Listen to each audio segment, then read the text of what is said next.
They told her she wasn't beautiful enough to be loved. 20 years of dust, disappointment, and a cracked mirror had convinced Hazel Wren they were right.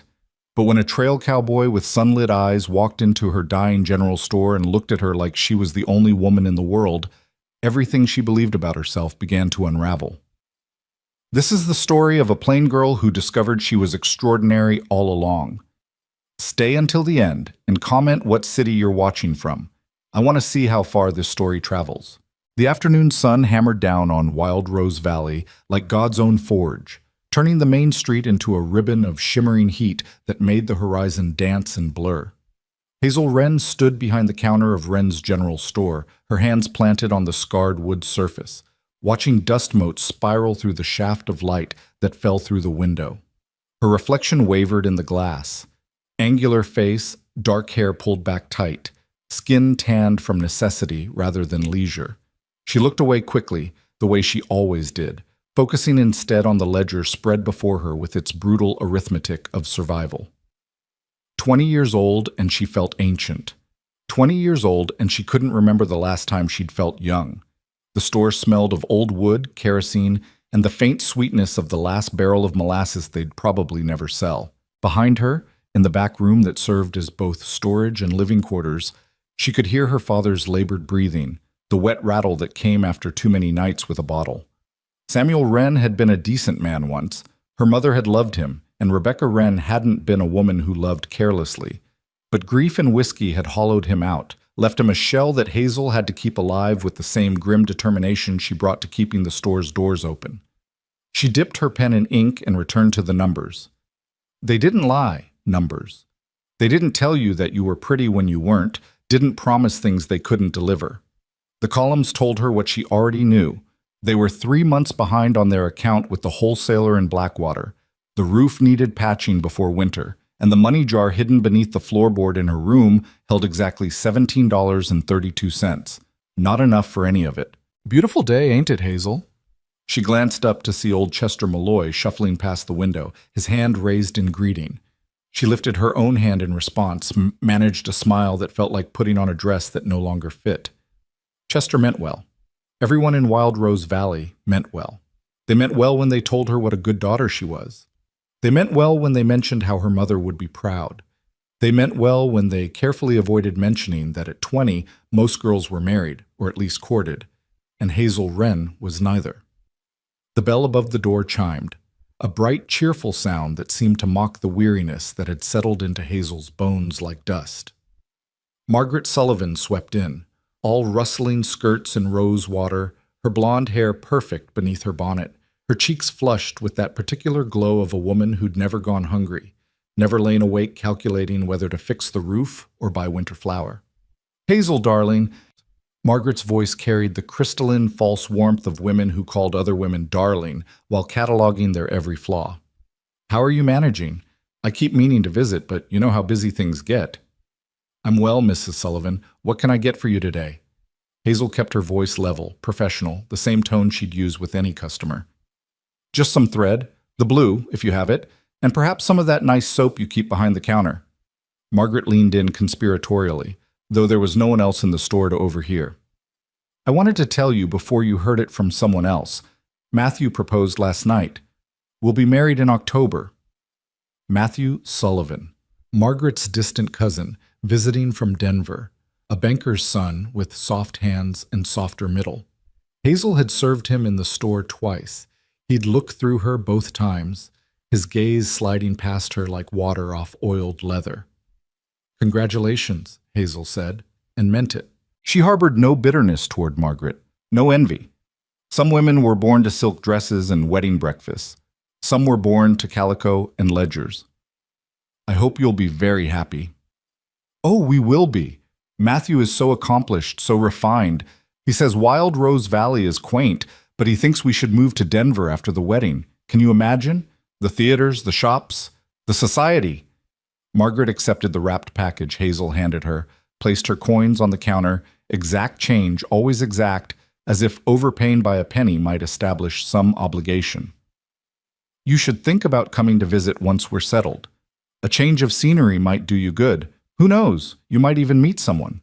There are plenty of men in Denver who wouldn't mind a capable wife, even if she's not, well, even if she's not pretty, even if she's not young anymore, even if she's used goods, shop-worn, marked down for quick sale. The words Margaret didn't say hung in the air like smoke. Hazel kept her expression neutral, practiced. That's kind of you to think of me. Safe travels, Mrs. Sullivan. After Margaret left, trailing rosewater and satisfaction, Hazel stood very still, listening to her father's breathing from the back room, the creak of the building settling, the distant sound of a dog barking. She looked down at her hands, calloused, capable, the nails trimmed short because there was no point in anything else. These were the hands that had bathed her mother's body when the fever finally took her. These were the hands that counted pills for her father, that lifted flour sacks and swept floors and wrote careful numbers in ledgers. These were not hands that would ever wear a wedding ring. She told herself it didn't matter. She told herself she'd made peace with the shape of her life 3 years ago, when her mother died and the full weight of survival had settled onto her shoulders. Romance was for other women, women like Margaret Sullivan with their perfect hair and their rose water and their soft, unmarked hands. Hazel's lot was duty, responsibility, the grim satisfaction of making it through another day. The thing was, most days she believed it. Most days the armor held, just not today. Not with Margaret's perfume still hanging in the air, not with the ledger showing numbers that wouldn't add up to salvation no matter how many times she recalculated them. Not with the late afternoon sun making her reflection in the window look even more severe, more plain, more utterly unremarkable than usual. Hazel closed the ledger with more force than necessary, walked to the window and pressed her forehead against the glass. The street outside shimmered with heat, empty except for a tumbleweed catching against the post office steps. Beyond the town, she could see the beginning of the open range, the endless prairie stretching toward mountains she'd never seen up close. Somewhere out there was the world Margaret would soon join, the world of theaters and society, of men who courted with flowers and pretty words, of women who were cherished rather than useful. I don't need it, she whispered to her wavering reflection. I have a life. I have purpose. I have... She stopped because even she couldn't finish the lie. The sound reached her before the sight did. The low thunder of hoofbeats, multiple horses moving at a steady lope. Hazel straightened, squinting against the glare. A group of riders emerged from the heat shimmer, maybe 10 or 12 men on horseback, trailing pack animals. Cowboys, from the look of them, probably an outfit moving cattle to the northern ranges. They'd pass through, maybe stop for supplies, and be gone by morning. Wild Rose Valley saw a lot of passing through. The riders slowed as they reached the edge of town, their horses' hooves changing rhythm from thunder to a more measured clip-clop on the hard-packed dirt. Hazel watched them with the detached interest of someone observing a parade that had nothing to do with her. Cowboys were all the same, loud, often drunk, usually crude.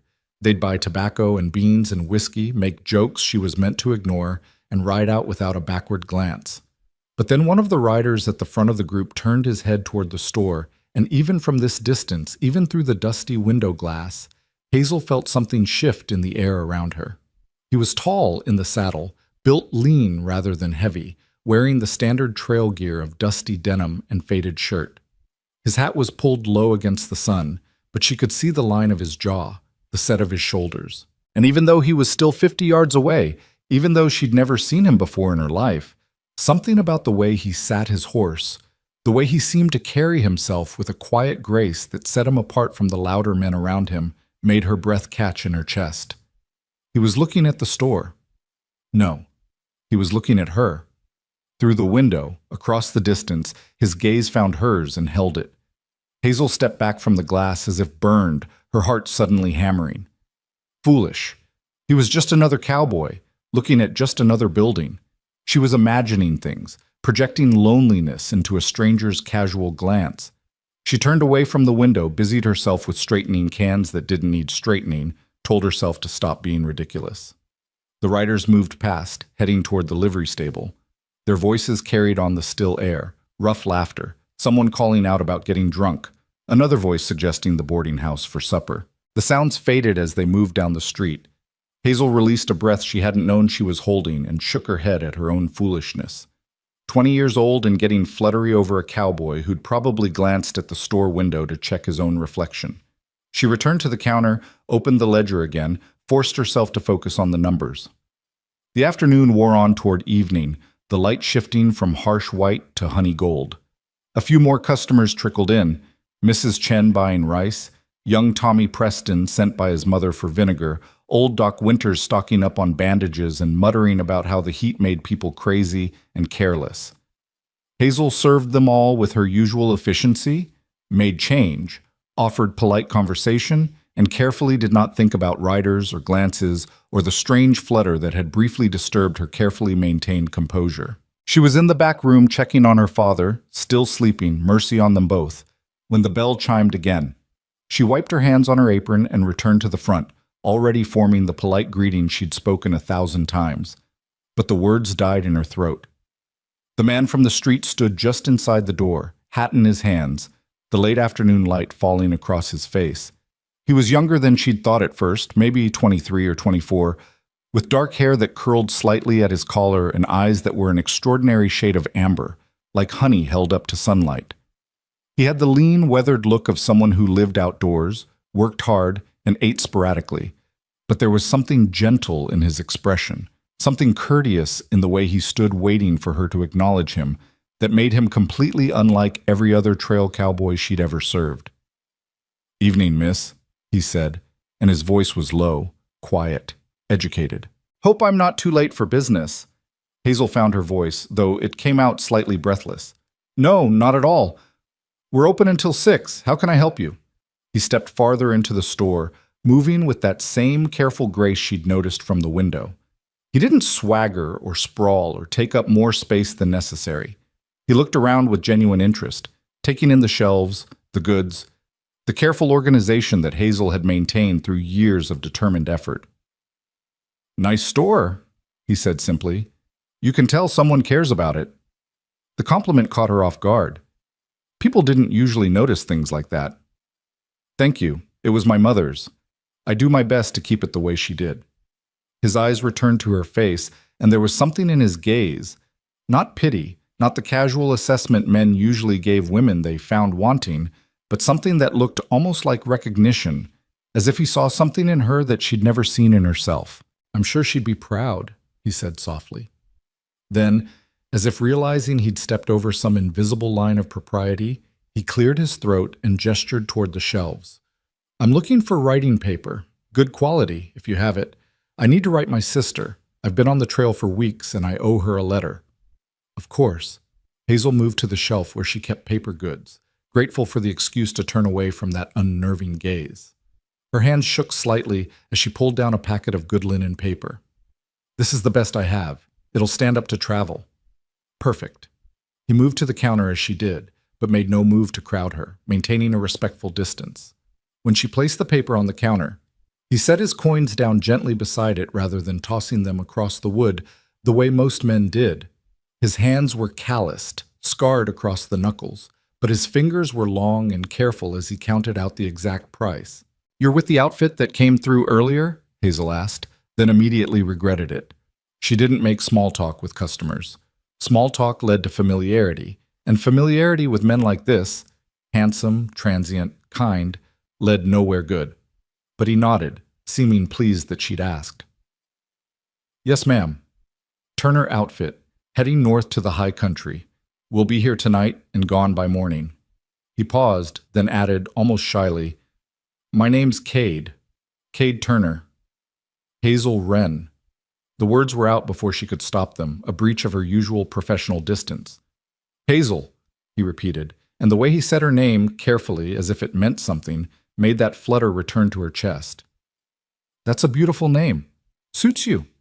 She nearly laughed at the absurdity of it, this handsome stranger calling her beautiful, even indirectly. But there was no mockery in his expression, no sly edge to his words. He looked like he meant it, impossible as that was. "Is there anything else you need, Mr. Turner?" She heard the slight frost in her own voice, the defensive walls going up. Beautiful girls got compliments, plain girls got mocked or pitied, and she didn't know which would be worse. "Cade," he corrected gently. "Just Cade." He picked up his package but made no move toward the door.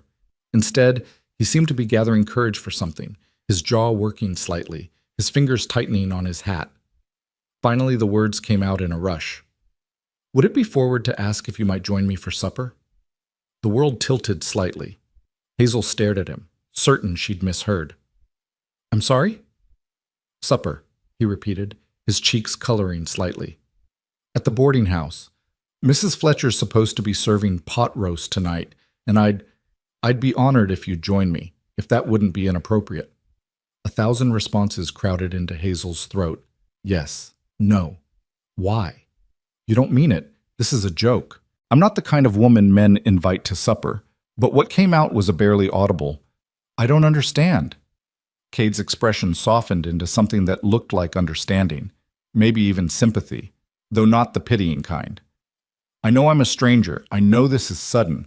But from the moment I saw you in the window, He trailed off, seemed to search for words, then tried again. "You're going to think I'm crazy, but I felt like I knew you, like I'd been looking for you without knowing it. And I leave tomorrow, and I'll regret it the rest of my life if I don't at least ask." He paused. "Please, just supper. No expectations, no obligations. Just two people sharing a meal and conversation." Hazel's mind raced. This was madness. Cowboys didn't ask plain shop girls to supper.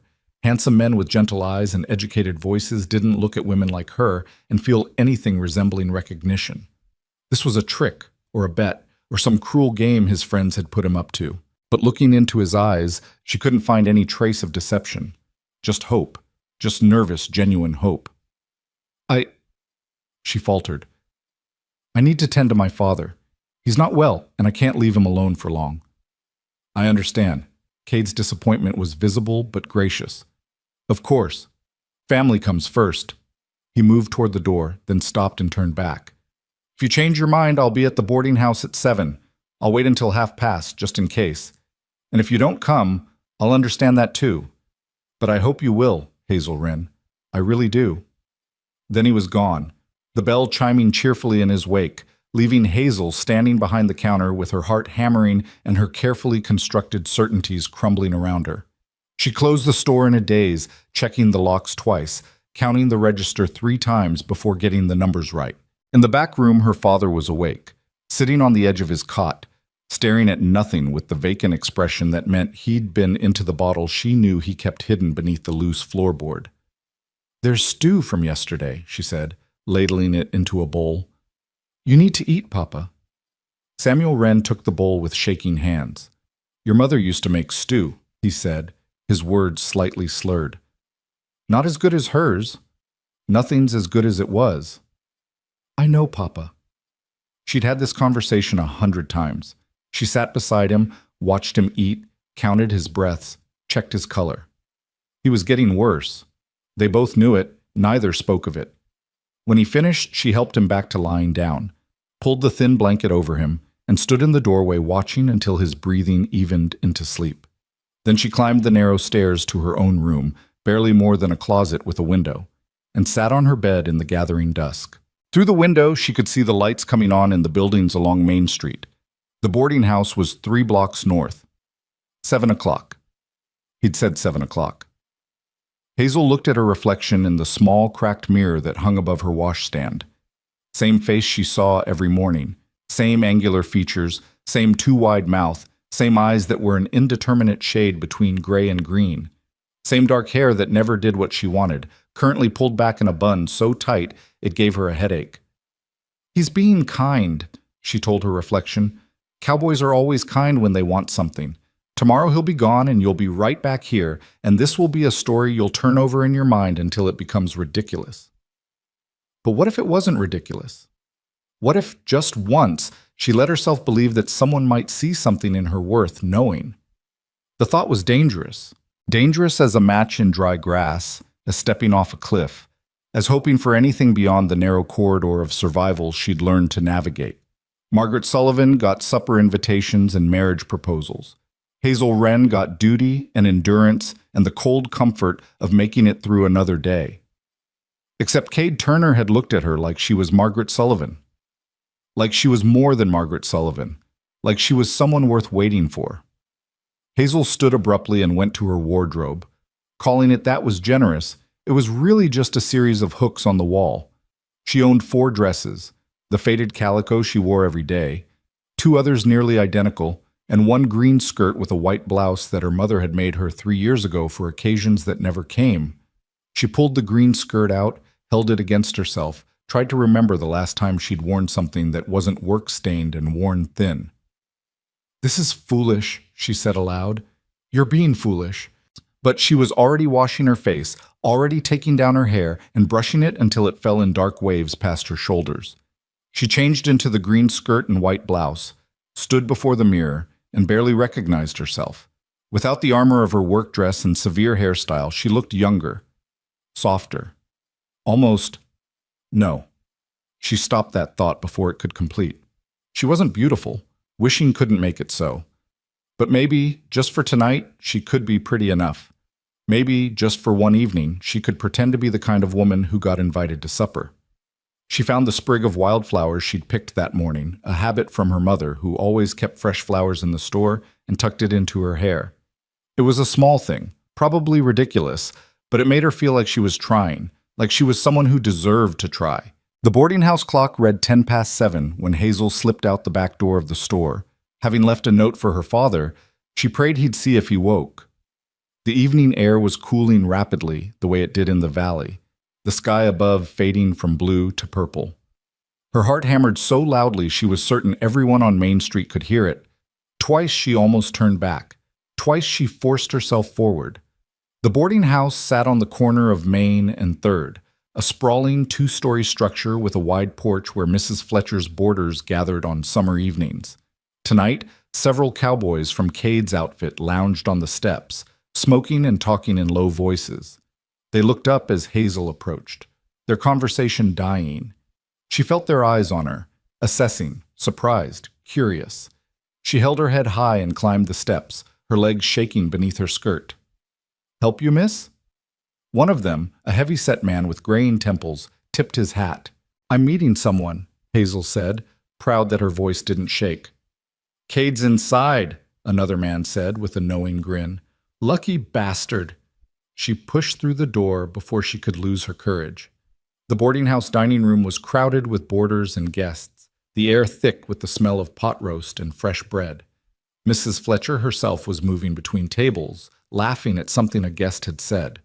And there, at a small table near the window, sitting alone with his back straight and his hands folded in front of him, was Cade Turner. He saw her the moment she entered. His whole face transformed, surprise melting into something that looked almost like wonder. He stood so quickly, his chair scraped loudly against the floor, and suddenly the entire room was looking at them. Hazel felt her cheeks flame, but she forced herself to cross the room, to walk toward him, as if she did this sort of thing every day. "You came," Cade said when she reached the table, and his voice was rough with emotion. "I wasn't sure. I hoped, but I wasn't sure." "I almost didn't," Hazel admitted, standing beside the empty chair. He moved quickly to pull it out for her, his manners impeccable. As she sat, she heard the whispers starting around the room. Mrs. Fletcher's guests, noting this development, probably already weaving stories about the plain shop girl and the handsome cowboy. Let them talk. For once, Hazel didn't care.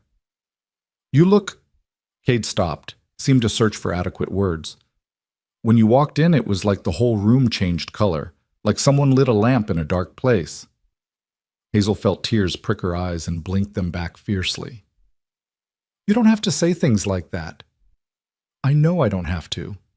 He sat down across from her, leaned forward earnestly. "I'm saying them because they're true.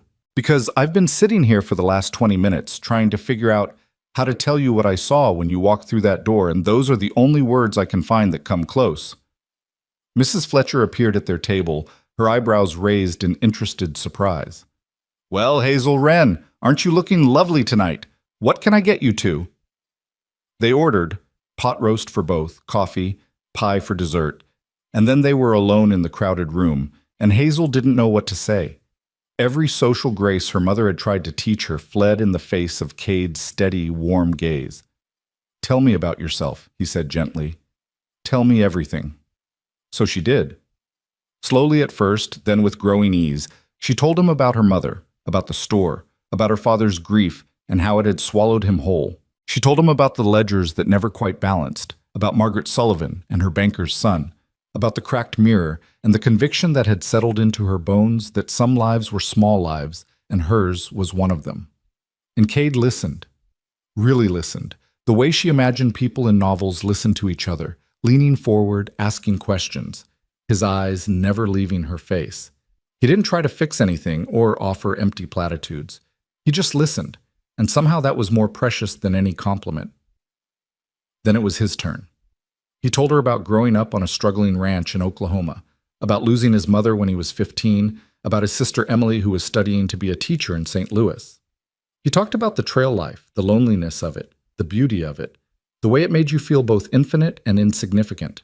He described sunrises over mountains she'd never see, rivers that ran so clear you could count stones on the bottom, storms that lit up the sky like God's own artillery.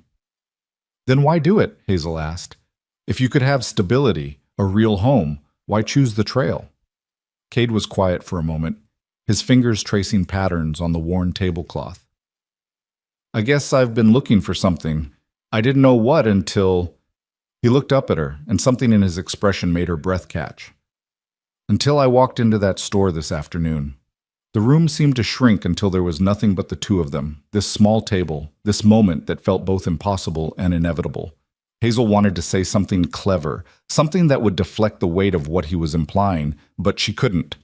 She could only sit there, caught in his gaze, feeling something long dormant stirring in her chest. I leave tomorrow, Cade said quietly. That's the reality. We ride north at first light. But Hazel...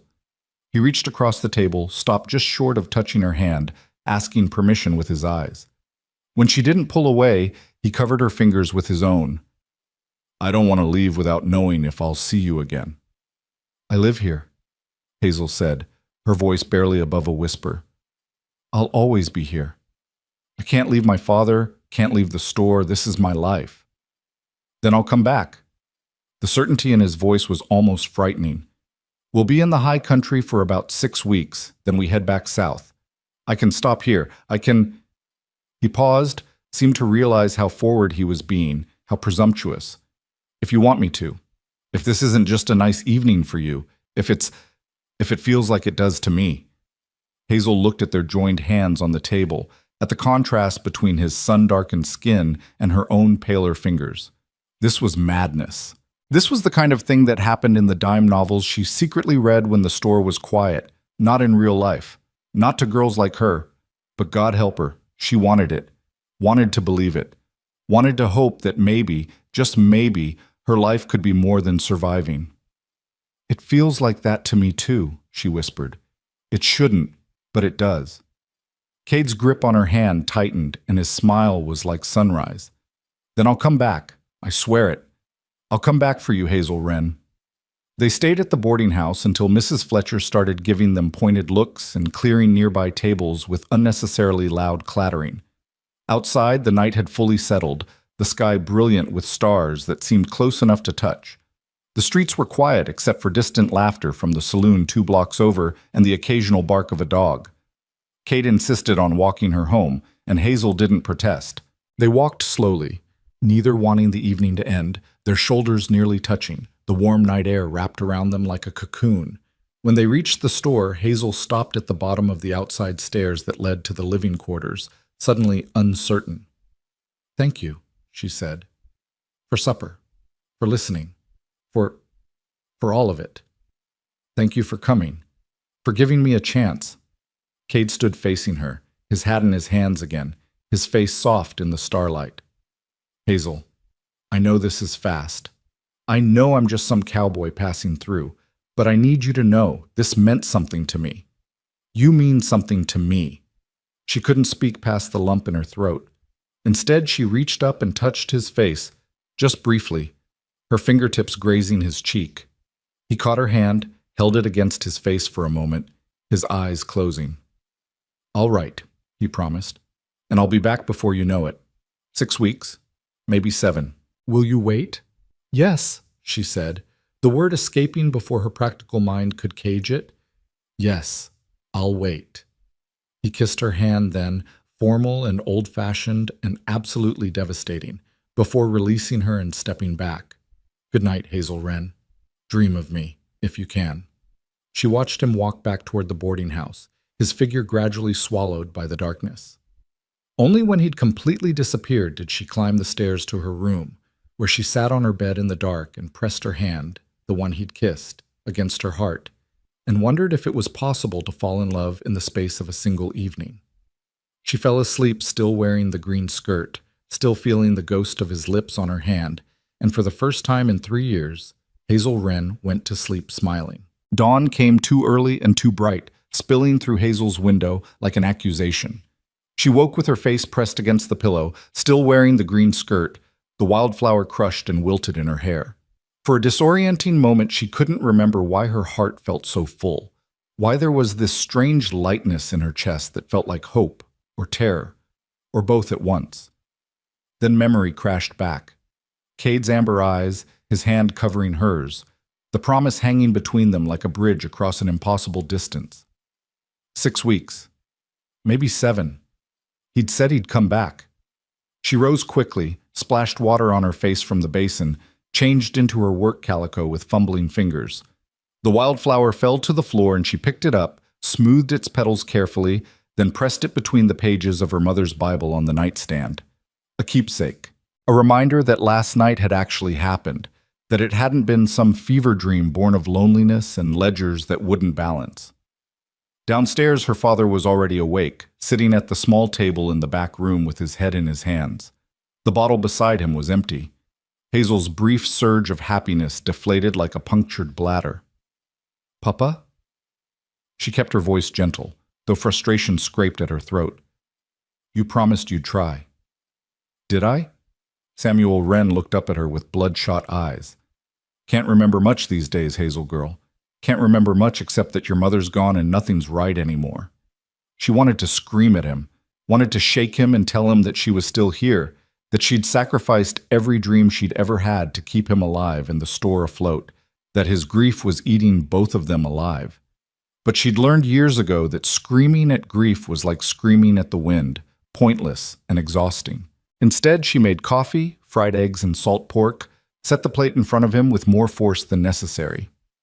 "Eat. I need to open the store." Through the back window, she could see the street beginning to wake. The Turner outfit would be gathering their horses, checking their gear, preparing to ride north toward whatever work waited in the high country. Cade would be among them. The thought made her stomach twist with something she couldn't name. She opened the store at 6, same as always, sweeping the front step, arranging the display in the window, checking the register. Everything normal, everything the same as it had been yesterday morning, except she wasn't the same. Something had shifted inside her, like a door opening onto a room she hadn't known existed. The first customers were the usual early risers, Mrs. Chen buying coffee, old Chester Malloy needing tobacco, young Billy Morrison sent by his mother for baking soda. Hazel served them with her customary efficiency, made change, smiled at the appropriate moments. But part of her attention stayed fixed on the window, on the street outside, where any moment now a group of riders would appear. It was nearly 7 when they came. She heard them before she saw them, the jingle of tack, the low voices of men checking stirrups and securing bedrolls. Her hand stilled on the jar of penny candy she'd been restocking. Through the window, she watched the outfit assemble, horses dancing in the cool morning air, breath steaming from both animal and human mouths. And there was Cade, mounted on a rangy bay gelding, adjusting his hat against the rising sun. Even from this distance, even among a dozen other men, she could pick him out instantly. It was like her eyes had been trained overnight to find him in any crowd, to track the particular way he moved, the line of his shoulders. As if he felt her watching, he turned toward the store. Their eyes met across the distance, and even through dusty glass and morning glare, she felt the connection like a physical thing. He touched his hat brim, a small gesture, private, meant only for her. She lifted her hand in response, pressed her palm flat against the window. Then the outfit's trail boss called something, the men began to move, and Cade had to turn his attention back to his horse. The group fell into formation, a loose column of riders heading north up Main Street. Hazel watched them go, watched Cade's straight back recede into the distance. watched until the last rider disappeared around the bend past the livery stable, and all that remained was settling dust in the memory of amber eyes promising to return. She stood at the window for a long time after they'd gone, her hand still pressed to the glass, telling herself she wasn't going to cry. Crying was foolish. This was what trail cowboys did. They passed through, they made promises easy as breathing, and they rode away. 6 weeks meant nothing. 7 weeks meant nothing. Men like Cade Turner forgot girls like Hazel Wren before the sun reached its zenith. "Stop it," she whispered to herself fiercely. "Just stop." The bell chimed and Margaret Sullivan swept in, all morning freshness and barely contained excitement. "Hazel, I heard the most interesting gossip this morning. Mrs. Fletcher told my mother that you were at the boarding house last night having supper with one of those cowboys. Is it true?" Hazel forced herself to turn from the window, to face Margaret's avid curiosity with something resembling composure. "I had supper." "Yes." "But why? I mean—" Margaret caught herself, but not before Hazel saw the genuine confusion in her face. "Why would a handsome cowboy invite you? Why would you think you belonged there?" "I mean, wasn't that rather forward? You don't even know him." "Oh," he asked politely. "I accepted." Hazel moved behind the counter, kneading the barrier between them. "Was there something you needed this morning, Mrs. Sullivan?" "Oh, just some thread, the white this time. And I wanted to tell you that Matthew and I have set the wedding date for October 15th. We're sending invitations next week." Margaret leaned across the counter conspiratorially. "But seriously, Hazel, you should be careful. Those trail cowboys, they're not the marrying kind. They say pretty things and then they disappear. I'd hate to see you get hurt." The words stung because they echoed Hazel's own fears so precisely, but she kept her face neutral as she wrapped the thread. "I appreciate your concern. That'll be 15 cents. After Margaret left, trailing warnings and false sympathy, Hazel allowed herself exactly 5 minutes of standing very still behind the counter, breathing carefully, reminding herself that hope was dangerous and expecting nothing meant never being disappointed. Then she straightened her shoulders, opened the ledger, and returned to the arithmetic of survival. The days that followed developed a strange quality, as if she were living in two worlds simultaneously. There was the real world, the store that needed running, the father who needed tending, the bills that needed paying, the roof that needed patching before winter. And then there was the other world, the one that existed in the quiet spaces between customers, the world where she replayed every moment of that evening, every word Cade had spoken, every look he'd given her. 3 days after he left, she found herself standing in front of her small mirror in the evening, studying her reflection with new eyes. What had he seen? What had made him look at her that way, like she was something precious? She turned her head, trying to find the angle that might explain it, but she saw only what she'd always seen: 2 sharp cheekbones, eyes that couldn't decide their color, mouth too wide for true beauty. "You're being ridiculous," she told her reflection. He was just being kind. But she couldn't quite make herself believe it. Not when she remembered the way his voice had roughened when he'd said her name. Not when she could still feel the ghost of his kiss on her hand. A week passed, then 2. Life went on with its usual rhythms, but Hazel found herself humming while she swept, catching herself smiling for no reason while she stocked shelves. Her father noticed, emerged briefly from his fog of grief and whiskey, to peer at her with something like curiosity. "You're different," Samuel said one evening, his words only slightly slurred. "There's a light in you. Haven't seen that since before your mother." He stopped, unable to finish. "I'm fine, Papa, just fine." But she squeezed his shoulder as she passed, grateful for the brief moment of his attention. Mrs. Chen noticed too. "You look happy, Hazel girl. Something good happen?" "Just a nice evening," Hazel said carefully. "Nothing more." But there was more. There was the way her heart jumped every time the bell chimed, hoping impossibly that it might be a letter, that he might have found a way to send word. There was the way she caught herself touching her hand to her cheek, in the same place he'd touched it, as if the memory had left a physical mark. There was the way sunset took on new meaning because it meant another day closer to 6 weeks, to 7, to the possibility of seeing him again. It was Doc Winters who brought the first real news, 3 weeks after Cade had left. The old physician came in for his weekly supply of bandages and liniment, his face grave. Heard about some trouble up north, he said, counting out coins. Newman Ranch, up in the high country. Some dispute between the outfit working there and another group. Shots fired. Men hurt, maybe killed. Hazel's hands froze on the register keys. What outfit? Didn't catch the name, just heard it from a freight hauler passing through. Could be rumors, could be truth. Hard to say. Doc Winters peered at her over his spectacles. You all right, Hazel? You've gone pale. Fine, I'm fine. But her voice came from very far away. After Doc left, she stood behind the counter trying to breathe normally, trying not to let her mind spiral into terrible possibilities. Newman Ranch. Kate had said they were heading to the high country. But the high country was vast, hundreds of miles of open range and isolated ranches. It might not be his outfit. It probably wasn't. Trouble like that happened all the time in cattle country. Disputes over water rights, grazing land, accusations of rustling. But what if it was? The thought followed her through the rest of the day, through serving customers and balancing the register and making supper for her father. That night she lay awake in her narrow bed, staring at the ceiling, imagining all the ways a man could be hurt or killed on the trail, trampled by cattle, thrown from a horse, shot in some stupid argument over nothing. The frontier was littered with graves of young men who'd thought they were invincible.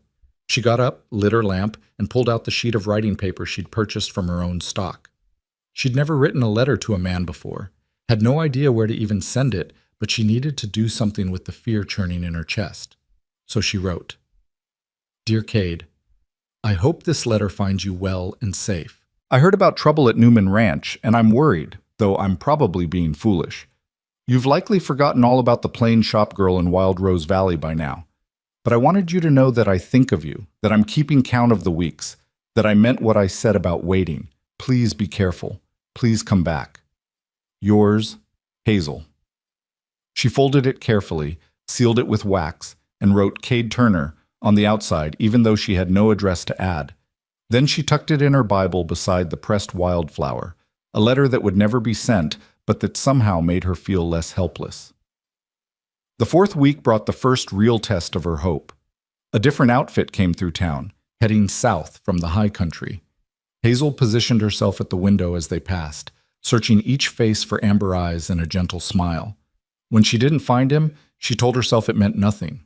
Different outfit, different route. But disappointment settled in her stomach like a stone.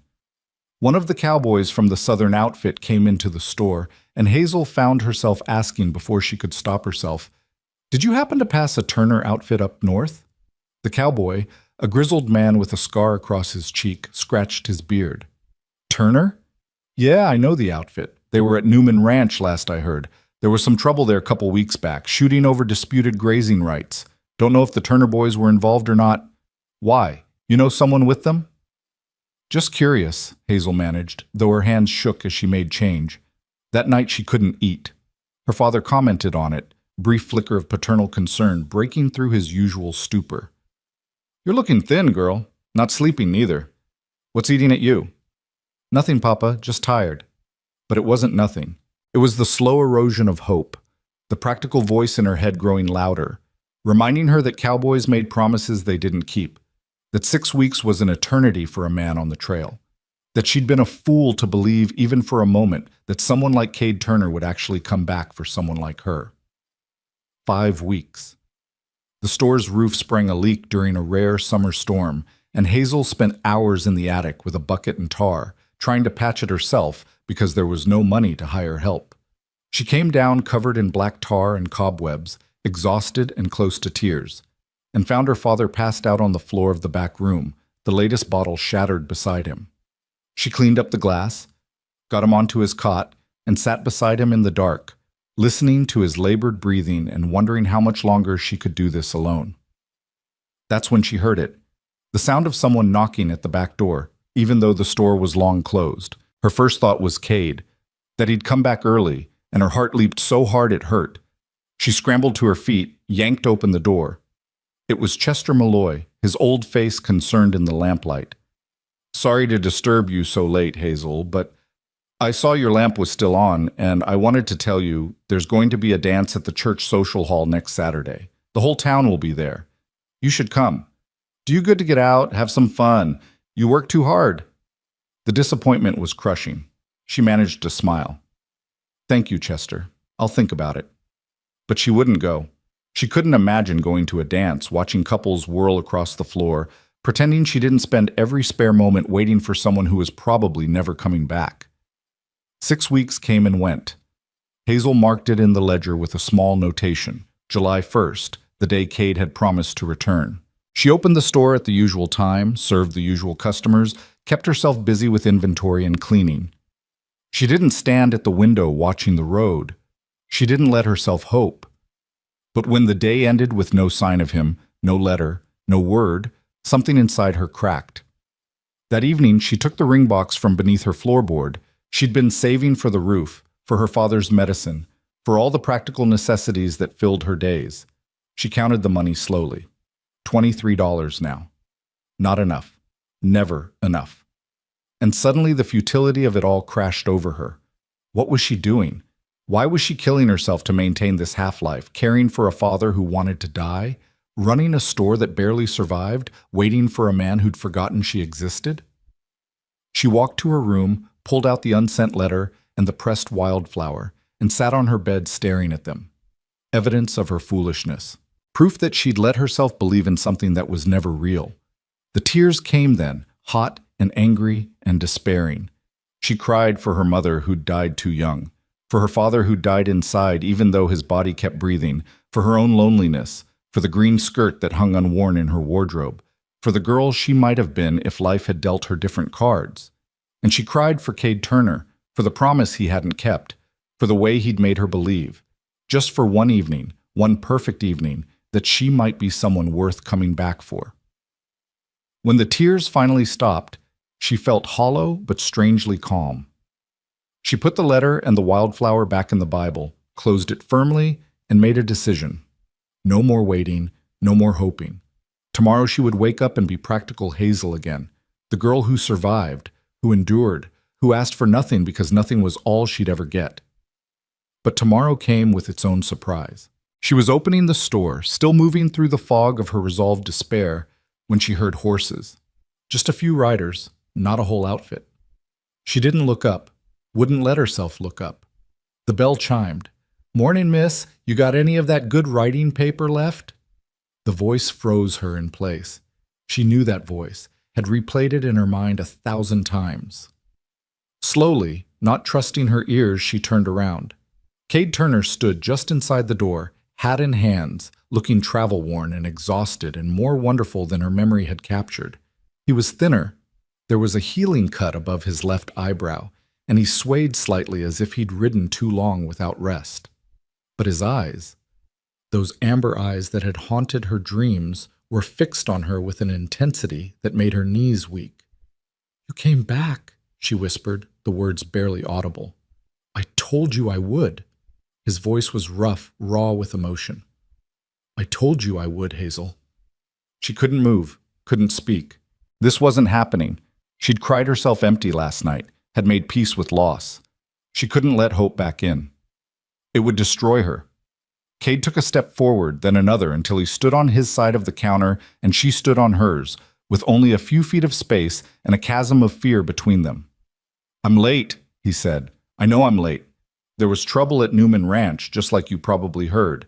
Shooting. Men hurt. It took longer than expected, and then, when we finally got clear, I rode straight through to get here. Didn't stop except to rest the horse. I couldn't—" His voice broke. "I couldn't stand the thought that you might think I'd forgotten, that you might think I didn't care."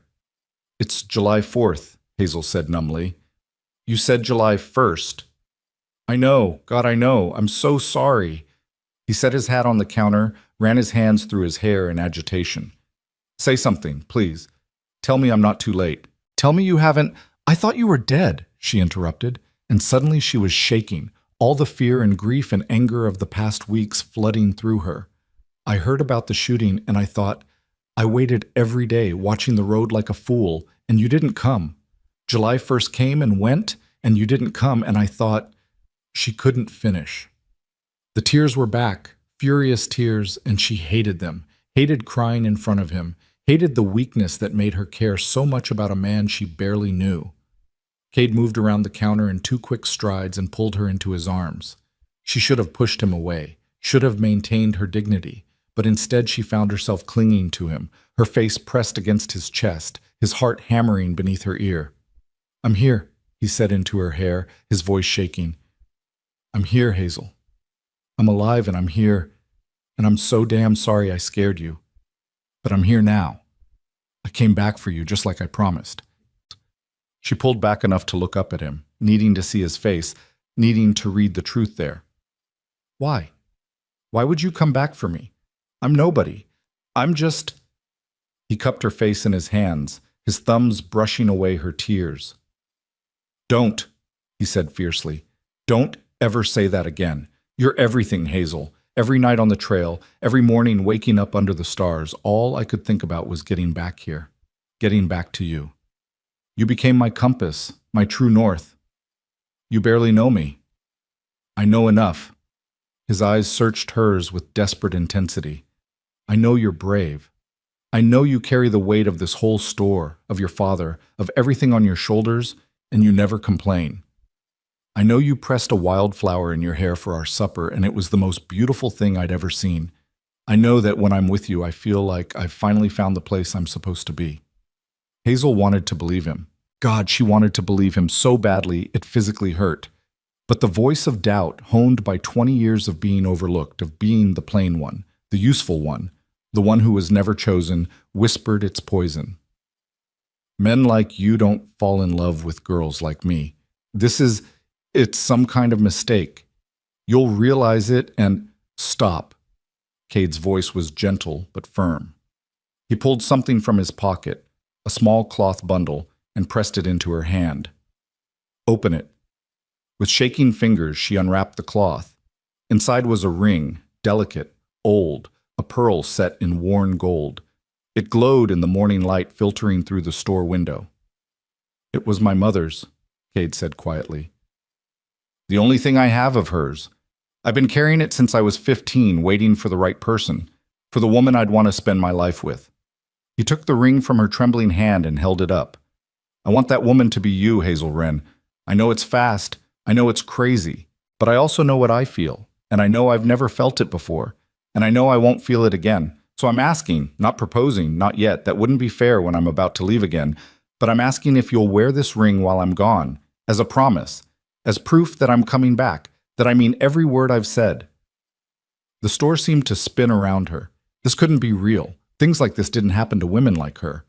But the ring was real. She could feel its weight, see the way the pearl caught the light. And Cade was real, standing before her with his heart in his eyes, offering her something she'd never dared to want. "I can't accept this," she whispered. "It's too much. If something happened to you, then you'd have something to remember me by." His voice was steady now, certain, but nothing's going to happen. "I'm going to finish this season, save every penny, and come back in the fall. And then, if you'll have me, if you haven't changed your mind, I'm going to ask you properly. I'm going to marry you, Hazel. We're going to run this store together, take care of your father together, build a life together." "You don't want a life here," she protested weakly. "You're a trail cowboy. You want the open range, the freedom—" "I want you." The simplicity of it silenced her. "I thought I wanted the trail, the wandering, but what I really wanted was a home.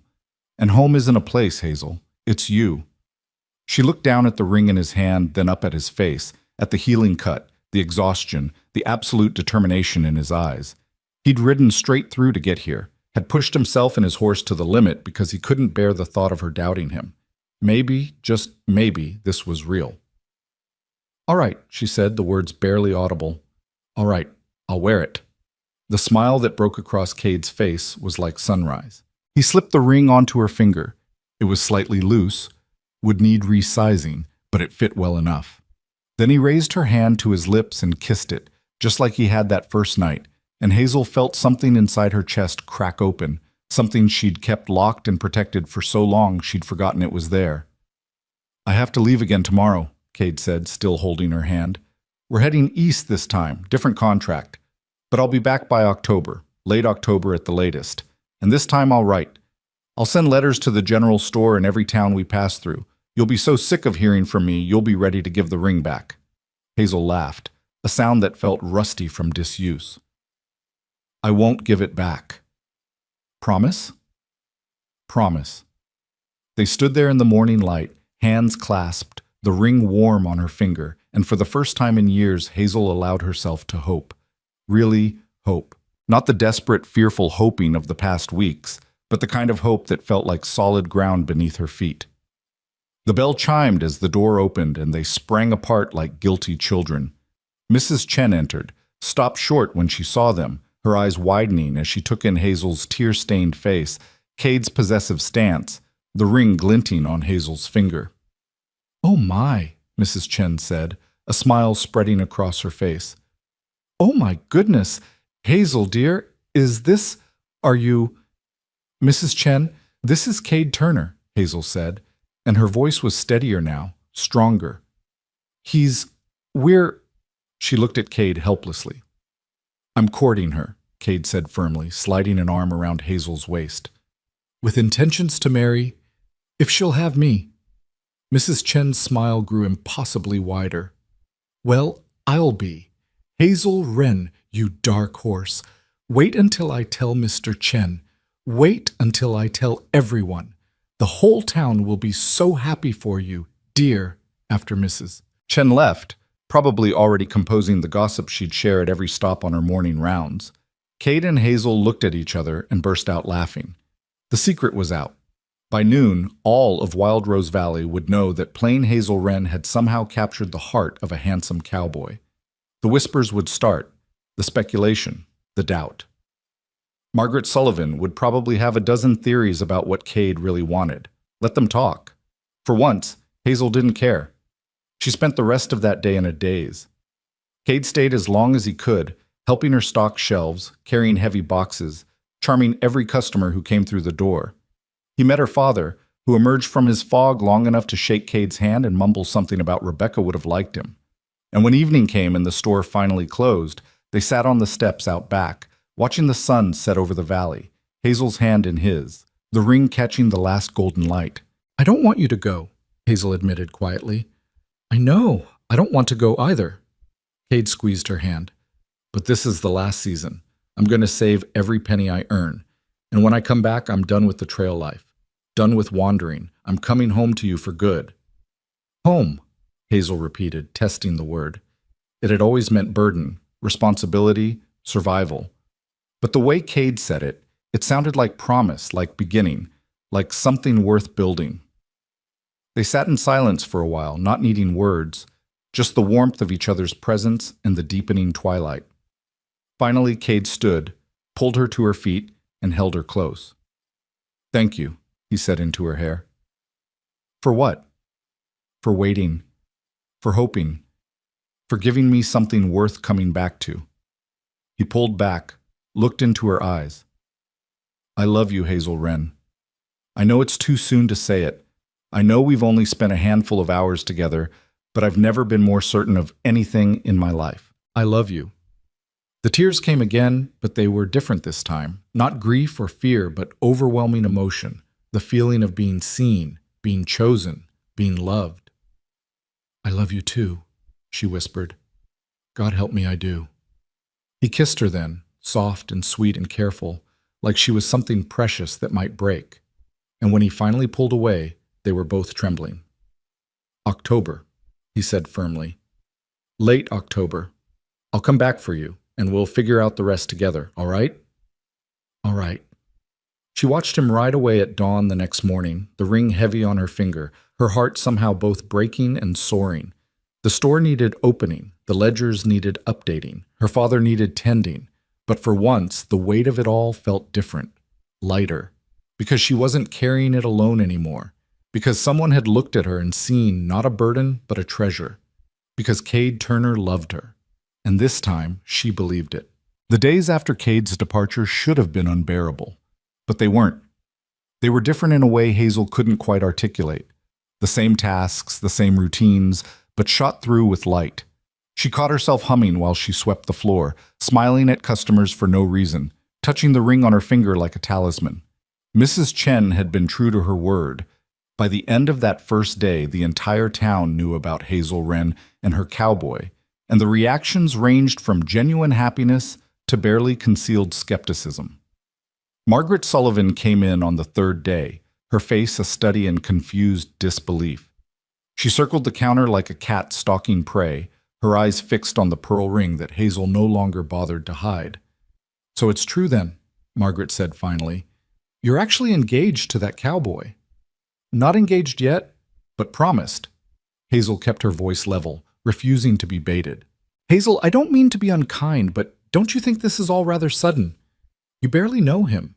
He could be, well, he could be anyone. What do you really know about Cade Turner?"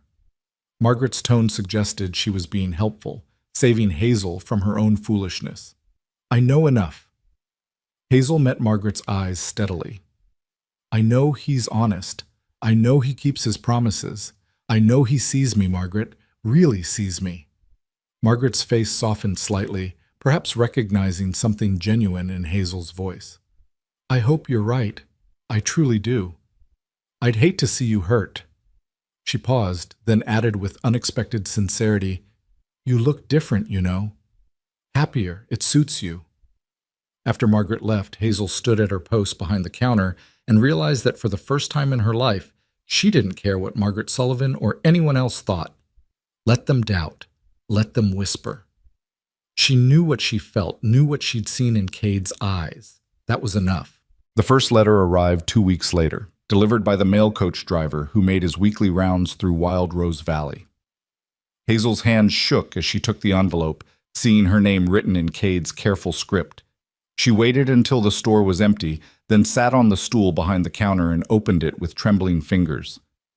"My dearest Hazel, we're camped tonight outside a town called Silver Creek, about 60 miles east of where I left you.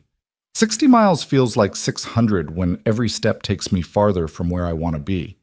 I'm riding by firelight, the other men already asleep around me, and I keep thinking about that last evening we spent sitting on your back steps. I think I could live a whole lifetime in moments like that and die happy. How is your father? How is the store? I know these seem like mundane questions, but I want to know everything about your days. I want to picture where you are, what you're doing, when I'm lying under these stars missing you. The work here is hard but honest. We're moving a herd for a rancher who lost half his hands to gold fever. Fool's errand if you ask me, because the only gold I'm interested in is the band I plan to put on your finger come October. I'm saving every penny. Got it sewn into the lining of my saddlebag where no one can find it. By the time I see you again, I'll have enough for us to start properly. Dream of me if you can spare the time between all that running of your empire. I dream of you every night. Yours always, Cade." Hazel read the letter 3 times, pressing it against her chest between readings, feeling the physical evidence of his thoughts connecting across the distance. That evening, after closing the store and feeding her father, she sat at the small table in her room and composed her reply. The words came haltingly at first. She'd never written a love letter before, never imagined she'd have reason to, but once she started, they flowed like water finding its course. Dear Cade, your letter arrived today and I've read it so many times I can recite it from memory. 60 miles feels impossibly far, but knowing you're thinking of me makes it bearable. The store keeps me busy, which is both blessing and curse. Blessing because the days pass faster, curse because I want time to slow down so I can savor every moment leading up to October. My father has good days and bad days. On the good days, he asks about you. On the bad days, he forgets you exist. But he remembered enough on one good day to tell me that my mother would have liked you, and coming from him, that's everything. Mrs. Chen brought me fresh eggs yesterday and stayed to chat about her grandchildren, and I realized I was actually enjoying the conversation instead of just enduring it. You've changed something in me, Cade Turner. You've made me want to be part of the world again instead of just surviving in it. I do dream of you, every night, and I wake up reaching for something that isn't there yet, but will be. October feels both impossibly far away and terrifyingly close. What if you get here and realize you've made a mistake? What if, no. You told me not to think that way, and I'm trying. I'm trying to believe I'm worth coming back for. The ring sits on my finger like a promise, and I touch it 100 times a day to remind myself this is real. Stay safe. Come back to me. Yours, Hazel. The letters became a lifeline. Every week or two, sometimes more frequently, the mail coach would bring another envelope, and Hazel would devour Cade's words like sustenance. He wrote about the work, long days in the saddle, river crossings that went badly, nights so cold his coffee froze in the cup. But he also wrote about the beauty.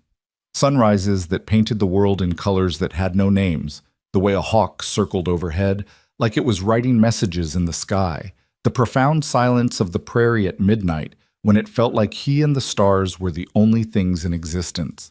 And he wrote about her, about how he couldn't see a wildflower without thinking of the sprig she'd worn in her hair, about how he'd told his sister Emily about her in his last letter, and Emily had written back saying she couldn't wait to meet the woman who'd finally captured her wandering brother's heart, about how he was counting the days, marking them off in a little notebook he kept in his pocket, 43 days until October, then 37, then 29.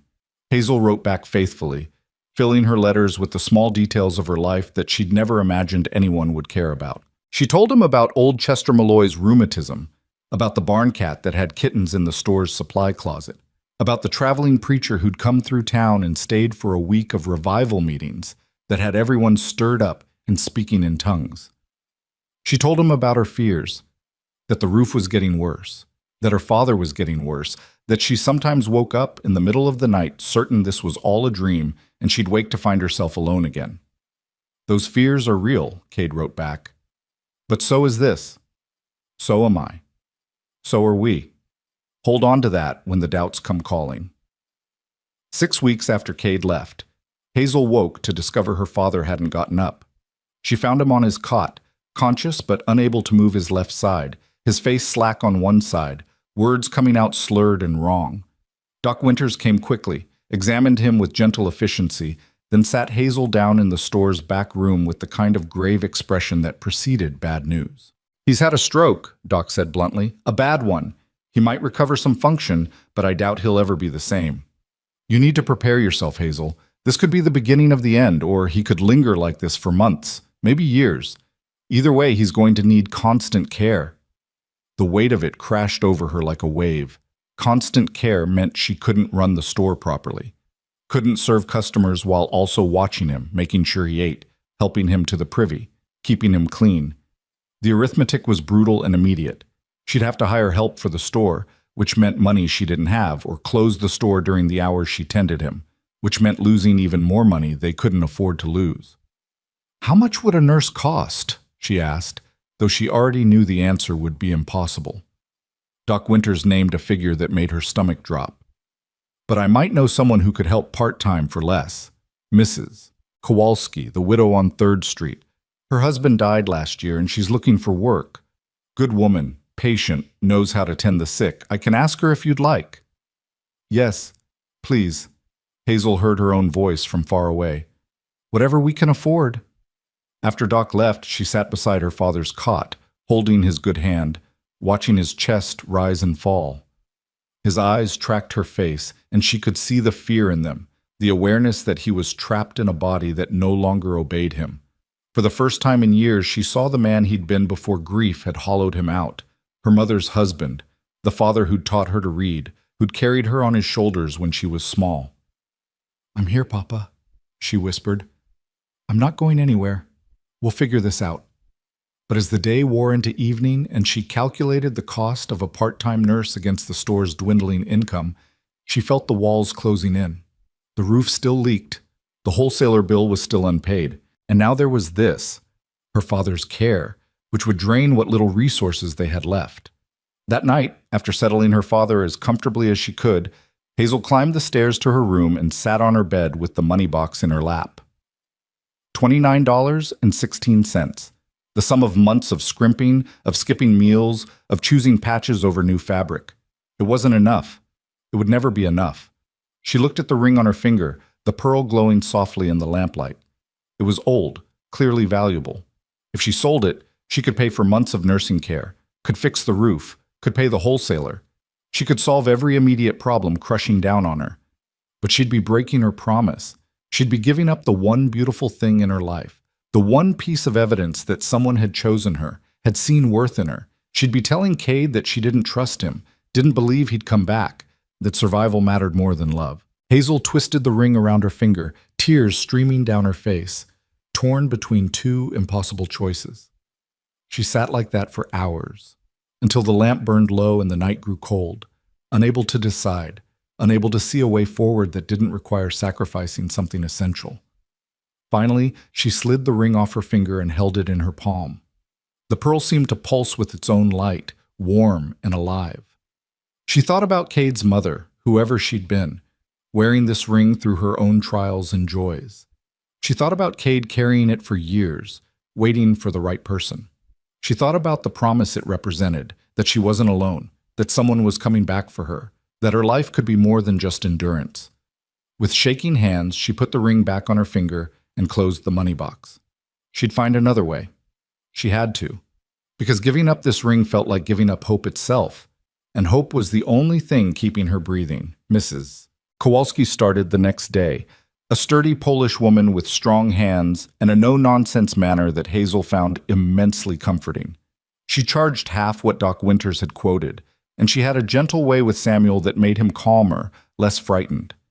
With her coming for 4 hours each afternoon, Hazel could keep the store open longer, could serve customers properly instead of running back and forth in a panic. But the money bled away faster than she could earn it. By the end of the second week, Hazel was skipping supper, telling herself she wasn't hungry when really she was saving the food for her father. She wore her work dress until it was nearly transparent at the elbows, patched and repatched. She burned the lamp for only an hour after dark before forcing herself to bed, to save the kerosene. The letters from Cade continued, full of hope and plans and counting down days. 19 days until October, then 14, then 10. And Hazel wrote back, trying to keep her tone light, trying not to let him hear the desperation creeping into her voice. She told him about her father's stroke, but downplayed its severity. She told him about Mrs. Kowalski, but didn't mention what it cost. She told him she was fine, everything was fine. She was counting the days just like he was. She was lying, but what else could she do? Tell him the truth, that she was drowning, that every day was a choice between impossible options, that sometimes she looked at the ring and wondered if she was being selfish keeping it. He was 1,000 miles away, earning wages to build them a future.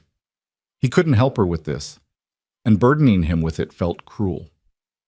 The storm came in late August, unseasonably fierce, sweeping down from the mountains with winds that howled like demons. Hazel woke to the sound of something crashing, ran downstairs in her nightgown to find water pouring through the ceiling of the store, the old leak torn wide into a gaping hole. Rain sheeted through, soaking the merchandise, turning the wooden floor slick and dangerous. She worked through the night, dragging goods away from the water, setting out every pot and bucket she owned to catch the deluge, watching helplessly as her inventory, the goods she'd bought on credit, goods she couldn't afford to replace, turned soggy and ruined. By dawn, the storm had passed, leaving behind devastating destruction. Half the store's stock was destroyed. The hole in the roof was big enough to see sky through, and the water had found its way into the walls, which meant rot, which meant structural damage she had no way to fix. Hazel stood in the middle of the sodden floor, water dripping from her soaked nightgown, and did the arithmetic. This was the end. Even if she sold everything salvageable, even if she worked 24 hours a day, she couldn't recover from this. The store was finished, her mother's legacy destroyed, all because she hadn't had the money to fix the roof when it was still a fixable problem. Mrs. Chen found her there an hour later, still standing in the water, shivering with cold and shock. The older woman took one look around and immediately took charge, wrapping Hazel in a blanket, making tea, sending her son to fetch Doc Winters and anyone else who could help. Within hours, half the town had gathered. Chester Malloy with his tools, the Morrison boys with spare lumber, Mrs. Fletcher bringing food, even Margaret Sullivan showing up with armfuls of old blankets to help dry the goods that could be saved. They worked together through the day, this small town that Hazel had always felt peripheral to, proving that she was more a part of them than she'd known. By evening, they'd cleared the water, salvaged what they could, and patched the roof well enough to keep out any future rain. Chester refused payment for his work, and when Hazel protested, he just patted her shoulder and said, "Your mama helped my wife when she was dying. This is just paying forward." That night, exhausted beyond measure, Hazel sat in her room and composed a letter to Cade.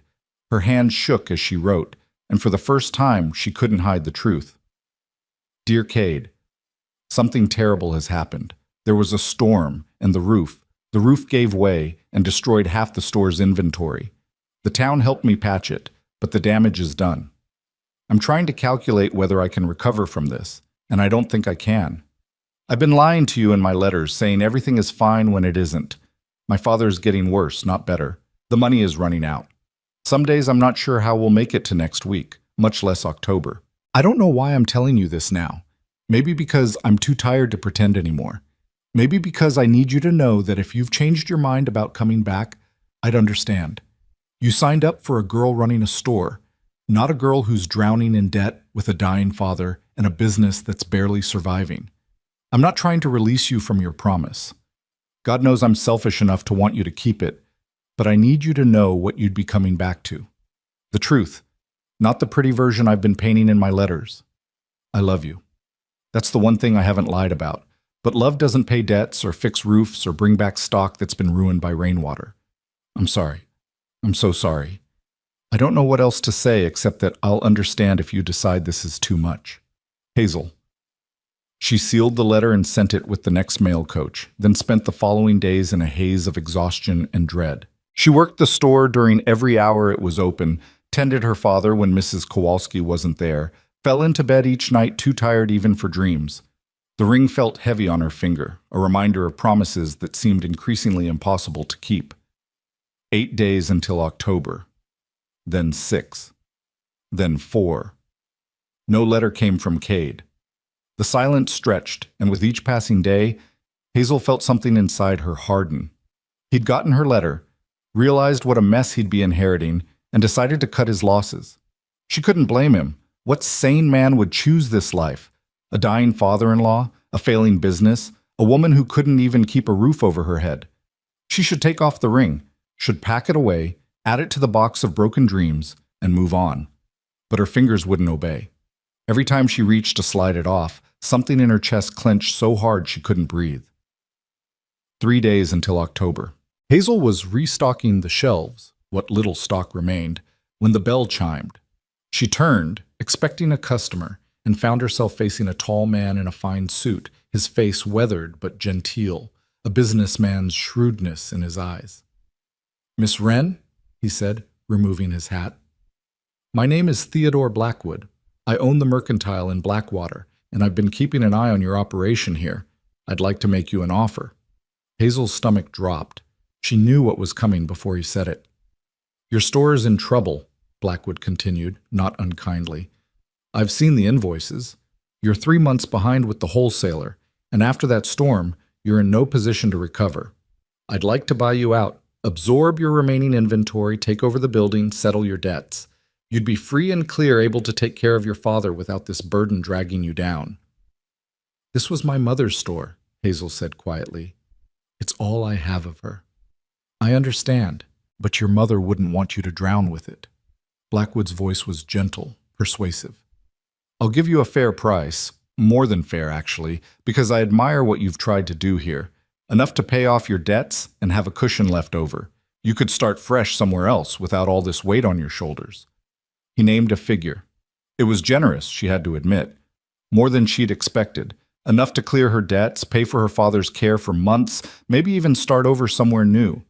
All she had to do was let go, admit defeat, surrender the last piece of her mother's legacy and the only life she'd ever known. "I need time to think," she managed. "Of course. But I'll need an answer soon. I have other opportunities I'm considering. Shall we say 3 days, October 1st? He smiled, not unkindly. "Think about it, Miss Wren. Sometimes the bravest thing we can do is know when to let go."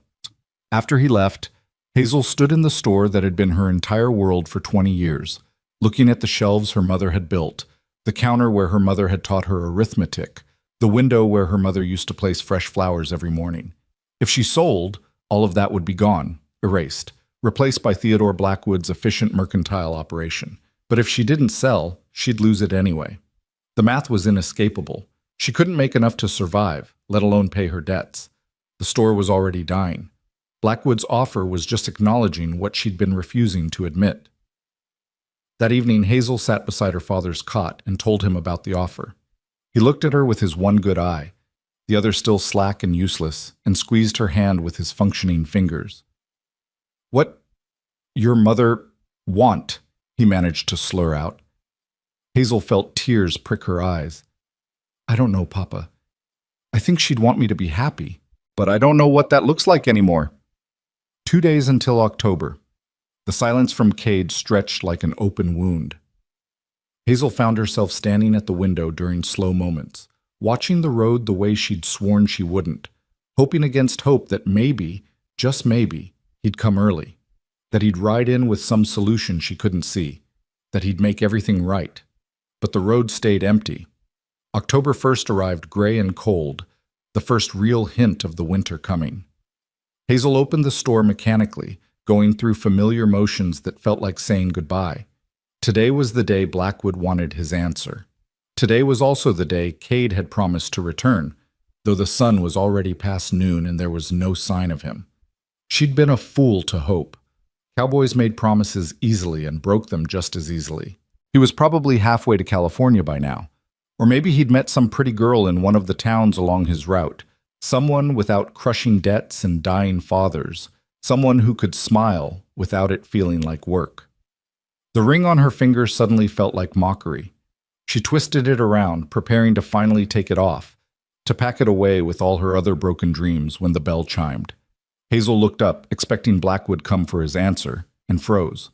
Cade stood in the doorway, travel-worn and dusty, his face haggard with exhaustion, but his eyes, those amber eyes that haunted her dreams, were fixed on her with an intensity that made her knees weak.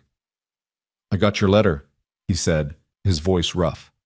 10 days ago, I got your letter, and I rode straight through to get here. Changed horses 3 times, damn near killed myself getting back." He took a step forward, then another, crossing the store like he was crossing a battlefield. "And the whole way here, I kept thinking about what you wrote, that you'd understand if I changed my mind, that I might decide this was too much." Hazel couldn't breathe, couldn't speak. This was it, the moment where he told her gently that he couldn't do this, couldn't take on her disasters, couldn't love someone whose life was falling apart. But Cade kept coming until he stood right in front of her, and the expression on his face wasn't retreat. It was fierce, determined, almost angry. "Did you really think," he said quietly, "that a damaged roof would scare me away? That debt would make me love you less? That I'd hear your life was hard and decide you weren't worth it?" He cupped her face in his hands, his thumbs brushing away tears she hadn't realized were falling. "Hazel Wren, I don't love you because your life is easy.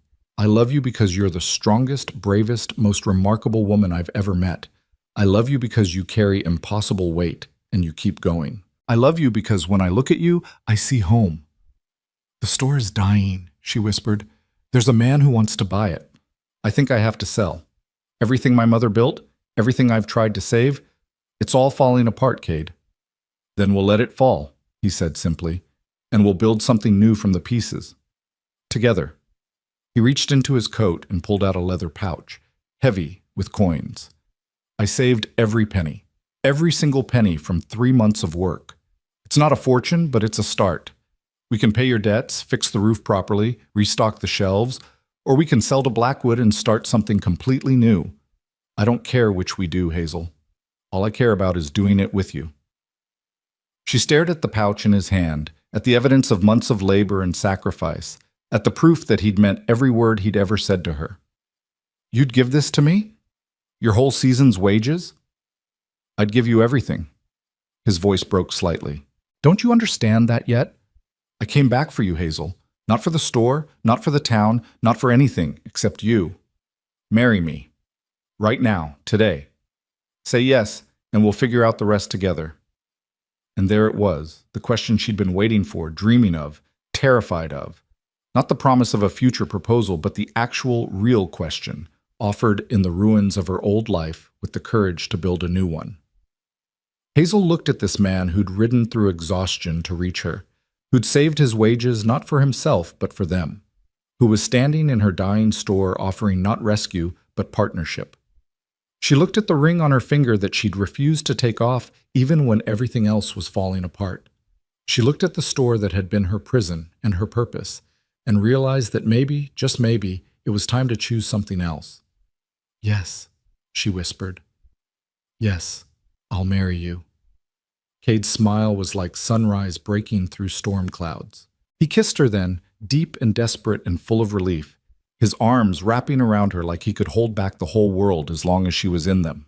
And Hazel kissed him back, pouring 3 months of fear and loneliness and hope into it, letting herself believe that maybe happiness was possible, maybe love was real, maybe she deserved this after all. When they finally broke apart, both breathing hard, Cade rested his forehead against hers. We're going to be all right, he said firmly. Whatever we decide about the store, whatever comes next, we're going to be all right. How can you be so sure? Because, he said, pulling back to look into her eyes, we have each other, and that's more than enough to build a life on. The bell chimed again, and they turned to find Theodore Blackwood standing in the doorway, taking in the scene with raised eyebrows. Miss Wren, I've come for your answer about my offer. Hazel looked at Cade, who squeezed her hand but left the decision to her. She thought about her mother, about the store that had been everything to her family for 2 decades. But she also thought about what her mother had really valued, not the building or the inventory, but family, love, the courage to make hard choices. Mr. Blackwood, she said steadily, I appreciate your offer, but I'm going to decline. This store was my mother's dream, and I'm not ready to let it go just yet. With my fiancé's help, I think we can turn things around. Blackwood looked between them, then nodded slowly. I understand. The offer stands if you change your mind. He tipped his hat and left, his footsteps fading into the afternoon. Cade turned to her, eyebrows raised. Are you sure? We could take his money, start fresh without all this debt. I'm sure. And surprisingly, she was. This store is part of who I am, part of us now. If we can save it, I want to try. But if we can't... She took a breath. If we can't, then we'll let it go and build something new, together. Together, Cade agreed and kissed her again. That evening, they sat with her father and told him their plans. To marry as soon as the traveling preacher came through again, to use Cade's wages to settle the debts and repair the store, to build a life together in Wild Rose Valley. Samuel Wren squeezed Cade's hand with his good one and managed to slur out something that sounded like blessing and good man. Later, alone in the quiet after-closing hours, Cade and Hazel sat on the back steps under a sky brilliant with stars, planning their future in low voices, her head on his shoulder, his arm around her waist. The store might still fail, her father might still die. Winter was coming and money would be tight. But for the first time in years, Hazel wasn't facing it alone. What are you thinking? Cade asked softly. Hazel looked at the ring on her finger, then up at the stars, then at the man beside her who'd kept every impossible promise. I'm thinking that I was wrong about myself, about what I deserve, about what my life could be. And what's that? She smiled, and it felt natural, easy, true. This. Exactly this. He kissed her temple, tightened his arm around her. Then let's make sure you get it, every day, for the rest of our lives. And sitting there in the dark, with autumn turning toward winter, and the future uncertain but no longer terrifying, Hazel Wren finally understood what it meant to be loved. Not for being perfect or pretty or easy, but for being herself, strong and scared and stubborn and brave, all at once. Worthy not because someone had finally seen her, but because she'd always been worth seeing. She just hadn't believed it until Cade Turner walked into her store and refused to look away. The traveling preacher arrived in Wild Rose Valley on a Tuesday morning, 3 weeks after Cade's return, driving a wagon painted with faded scripture verses and pulled by a mule that looked as tired as he did. Reverend Calloway was a weathered man in his 60s who'd been making the circuit through frontier towns for 30 years, marrying couples, baptizing babies, and burying the dead with equal parts solemnity and efficiency. He'd married Hazel's parents 23 years ago in this same town, and when Hazel approached him about conducting a wedding, his creased face broke into a genuine smile. "Rebecca Wren's girl," he said, clasping her hands warmly. "I remember your mother. Fine woman, strong faith. She'd be happy to see you settled." His eyes moved to Cade, standing protectively close to Hazel's side. This the young man? Cade Turner, sir. Cade extended his hand. I'd be honored if you'd marry us. How long you known each other? Not long by calendar measure, Cade admitted, but long enough to be certain. Reverend Calloway studied them both with eyes that had seen countless frontier romances, some that lasted, many that didn't. Whatever he saw must have satisfied him because he nodded slowly. I'll be in town through Sunday. That give you enough time to prepare? More than enough, Hazel said, and meant it. She didn't need a fancy wedding with months of planning. She just needed to be Cade's wife, to make official what her heart had already decided. The news spread through Wild Rose Valley like wildfire. Mrs. Chen immediately appointed herself coordinator of the event, enlisting Mrs. Fletcher for the wedding breakfast, organizing the church ladies to prepare the small community chapel, and generally treating Hazel's wedding as if it were the social event of the season. Margaret Sullivan came by the store with an unexpected offer. I know we haven't always been close, Margaret said, choosing her words carefully, but I'd like to lend you my wedding dress. It needs letting out. You're taller than me, but Mrs. Chen is handy with a needle, and it would be a shame for you to marry in calico when you don't have to. Hazel was so surprised she almost refused out of pure habit, but something in Margaret's expression, genuine kindness without any undercurrent of superiority, made her reconsider. That's incredibly generous. Are you sure? I'm sure. Matthew and I will be married in Denver with all the fancy trimmings, but you're marrying for love, Hazel. Real love. The kind that rides through exhaustion and saves wages and shows up when it promises to. Margaret's voice softened. That's worth celebrating properly. So Hazel found herself standing in Mrs. Chen's parlor while the older woman pinned and tucked Margaret Sullivan's cream-colored dress, letting out the bodice and adding length to the hem with carefully preserved lace from Mrs. Chen's own wedding dress. The result was simple but lovely, elegant in its plainness, and when Hazel looked at herself in Mrs. Chen's full-length mirror, she barely recognized the woman looking back. You see? Mrs. Chen said softly, standing behind her.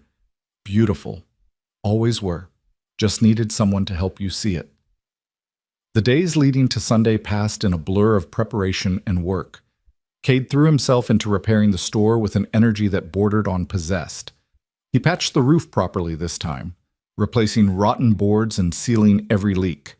He reorganized the stockroom, built new shelves to replace the water-damaged ones, and repainted the exterior with paint he'd bought with part of his wages.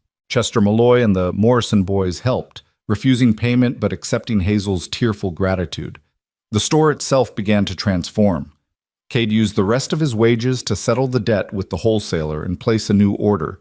Conservative, practical, but enough to fill the shelves again. He kept meticulous records in the ledger, his neat handwriting appearing beside Hazel's cramped script, their two styles merging on the page the way their lives were merging in reality. You're good at this, Hazel observed one evening, watching him calculate margins and compare supplier prices. The business side of things. I thought you were just a cowboy. Cade looked up from the ledger with a slight smile. My father ran a ranch, remember? Before it failed, I spent years watching him manage stock and negotiate deals. I know numbers. He reached across the table and took her hand. We make a good team, you and I. You know the customers, the community, what people need. I know the business operations, the supply chains, how to make the numbers work. Together, we might actually make this place thrive instead of just survive. Together, Hazel repeated, loving the sound of that word more each time she heard it. But not everything was smooth sailing. Her father's condition continued to deteriorate. Mrs. Kowalski came daily now, her services paid for with part of Cade's wages, but even her competent care couldn't stop Samuel Wren's slow decline. He had moments of clarity where he seemed almost himself, asking about the store, trying to smile when Cade visited, even attempting to give fatherly advice in his slurred, difficult speech. But those moments grew fewer and farther between, separated by longer stretches of confusion and exhaustion. 3 days before the wedding, Hazel sat beside her father's cot in the quiet evening hours, holding his hand and talking to him, even though she wasn't sure how much he understood. I wish you could walk me down the aisle, Papa. I wish Mama could be here to see this. I wish... Her voice broke. I wish so many things were different. Samuel's good hand squeezed hers with surprising strength. His mouth worked for a moment before words came out, clearer than they'd been in weeks. Happy. Your mother would be so happy. Good man. Let him love you. I will, Papa. I promise. Not your fault, he continued, each word a struggle. Store. My drinking. All my fault. You were good daughter. Best daughter. Tears leaked from his eyes. Sorry. So sorry. Hazel laid her head on his chest and cried, feeling his good hand stroke her hair with trembling fingers, offering what comfort he could. When Mrs. Kowalski arrived for her shift, she found them like that and quietly withdrew to give them privacy. That night was the last time Samuel Wren spoke in complete sentences, and Hazel was grateful beyond measure that those final clear words had been absolution. Sunday arrived cool and bright, autumn asserting itself with golden light and air that tasted like wood smoke. Hazel woke before dawn in her small room above the store, her wedding dress hanging on the wardrobe door like a ghost of better things. She sat on her bed for a long moment, touching the pearl ring on her finger, thinking about the girl she'd been 4 months ago, plain, resigned, certain her life would be nothing but duty and survival. That girl was gone. In her place was a woman who'd learned she could be loved, could be chosen, could be seen as beautiful by someone whose opinion actually mattered to her. The transformation still felt fragile, like something that might shatter if she examined it too closely, but it was real. Cade had made it real. Mrs. Chen and Mrs. Fletcher arrived at 8 to help her dress, fussing over her hair and the fit of the dress, chattering about the breakfast waiting at the boarding house and how the whole town planned to attend the ceremony. Margaret Sullivan came too, ostensibly to see her dress, but really, Hazel suspected, to be part of something genuine after so many months of planning her own elaborate society wedding. You look beautiful, Hazel, Margaret said quietly as Mrs. Chen finished pinning Hazel's hair into a soft arrangement with wildflowers woven through it. Cade's request, apparently, passed through Mrs. Chen. Really, truly beautiful. I'm glad I was wrong about him. Wrong about what? I thought he'd break your heart. Margaret's smile was rueful. Instead, he fixed it. That's rare, you know. Hold on to it. I intend to.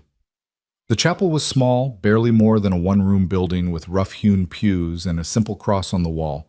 But someone, probably Mrs. Chen's doing, had filled it with autumn flowers and late-blooming wildflowers. The whole town seemed to have turned out, packing the pews and spilling out the door. Old Chester Malloy was there, and Doc Winters, and the Chen family in their Sunday best, and the Morrisons, and even Theodore Blackwood offering a respectful nod when Hazel entered. But Hazel barely saw any of them. Her eyes found Cade standing at the front beside Reverend Calloway, and the rest of the world faded to insignificance.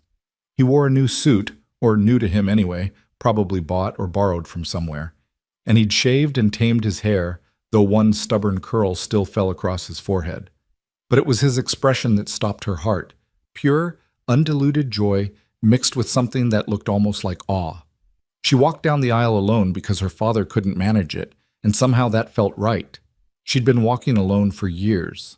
But this time, she was walking toward something instead of just through it, toward Cade, toward partnership, toward a life that might actually include happiness. When she reached him, Cade took both her hands in his and mouthed, "Beautiful," and Hazel had to blink back tears to keep her vision clear. Reverend Calloway's voice carried through the small chapel, reading the familiar words about marriage and partnership and covenant. But when he reached the vows, he paused and looked at them both seriously. "I've married a lot of couples in my time," he said, departing from the script. "Some for land, some for convenience, some because it was expected. But every now and then, I get to marry 2 people who found something real, something worth fighting for. That's what I see here today." He turned to Cade.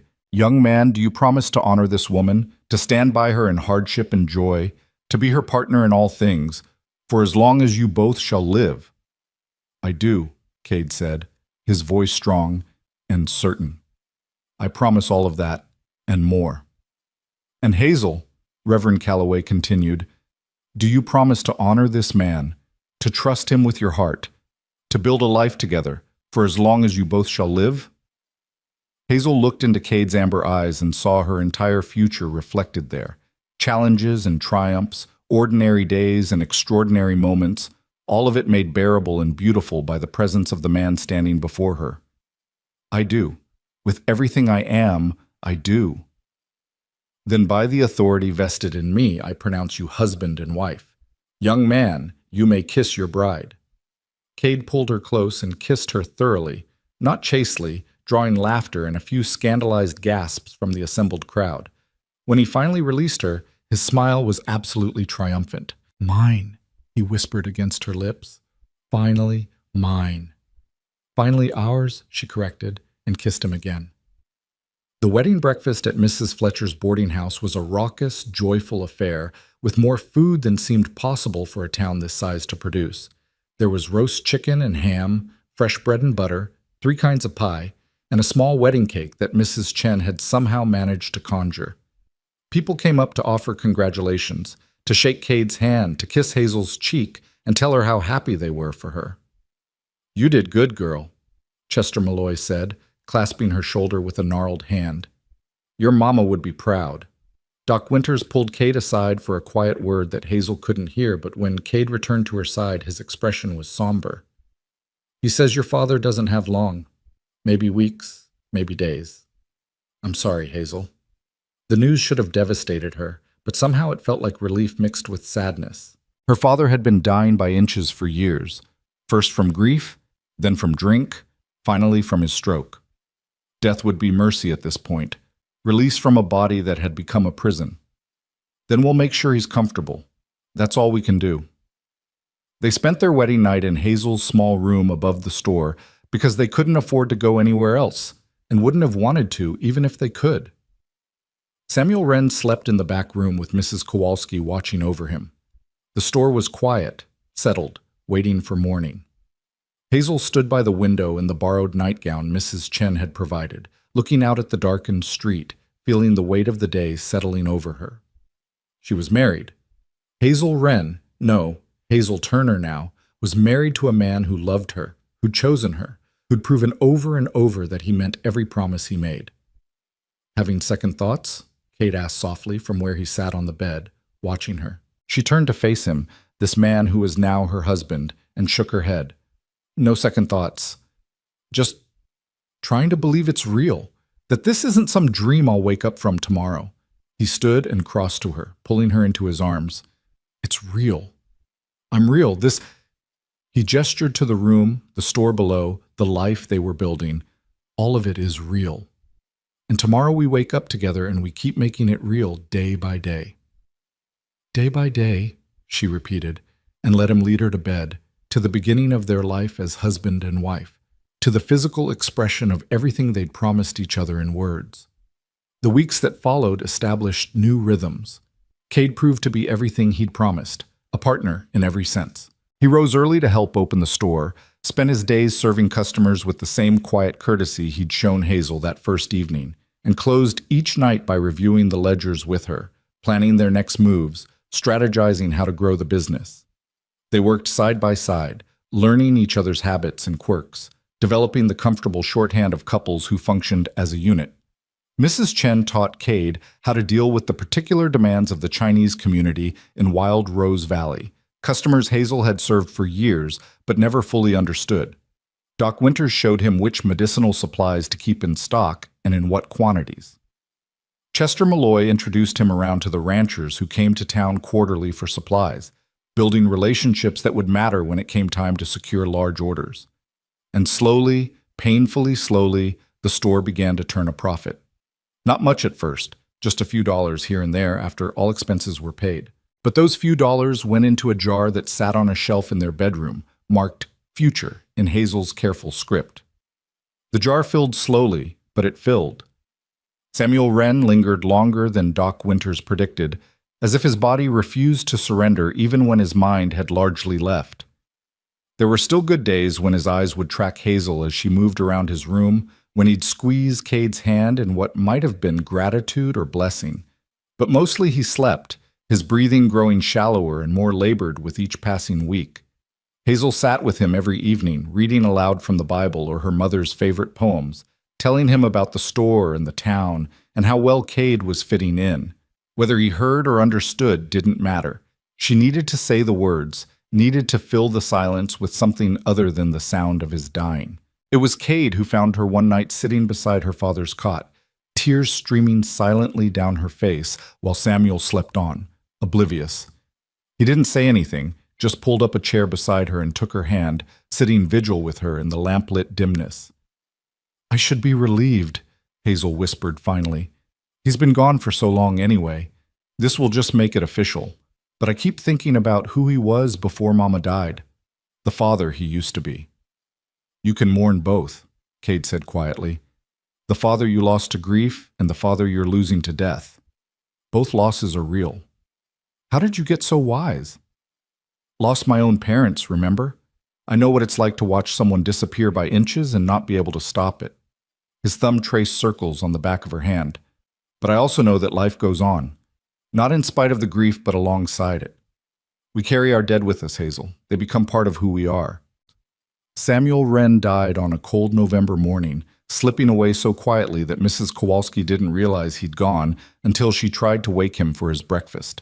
She came to find Hazel in the store, her round face solemn with sympathy, and delivered the news with simple directness. "Your papa's passed, dear, peacefully in his sleep. He didn't suffer." Hazel felt the news like a physical blow despite knowing it was coming. Cade was there instantly, his arms around her, holding her upright while the world tilted and righted itself. She didn't cry, not then. The tears would come later, she knew, in unexpected moments when grief ambushed her. But right then she felt only a strange, hollow relief mixed with exhausting sadness. They buried Samuel Wren beside his wife in the small cemetery on the hill overlooking Wild Rose Valley. The whole town turned out again, offering condolences and casseroles, the same community support they'd shown for the wedding, now directed toward mourning. Reverend Calloway spoke words about resurrection and reunion, about a man who'd loved deeply and grieved deeply and now was at peace. Standing beside the grave with Cade's arm around her waist, Hazel looked at her parents' headstones, Rebecca Wren, beloved wife and mother, and now Samuel Wren, beloved husband and father, and felt the weight of their legacies settling onto her shoulders. The store was hers now, truly hers. Theirs, she corrected herself, glancing at Cade, theirs to shape and build and transform. "What are you thinking?" Cade asked as they walked back down the hill after the burial, the November wind cutting through their coats. "I'm thinking that this is the end of something," Hazel said slowly. "My father's death, my old life, all the years of just surviving. But it's also a beginning, isn't it? We get to decide what comes next." "We do." Cade pulled her closer against the cold. "So what do we want? What does the future look like?" Hazel was quiet for a long moment, considering. "I want the store to thrive, not just survive. I want to be part of this community instead of just serving it. I want—" She paused, then continued more softly. "I want children someday. A family. I want our children to grow up knowing they're loved, that they matter, that they're beautiful regardless of what the world tells them." Cade stopped walking and turned her to face him, his hands cupping her face with infinite gentleness. "Then that's what we'll build. All of it. Together." The winter months tested them in ways the summer and fall hadn't. Business slowed as the weather turned brutal, and customers stayed home unless they absolutely needed supplies. The store grew cold despite their best efforts to heat it, forcing them to huddle close to the small stove in the back room during the slowest hours. Money was tight again, though not desperately so, and they learned to stretch every dollar, to make do, to find joy in small economies. But they also learned each other.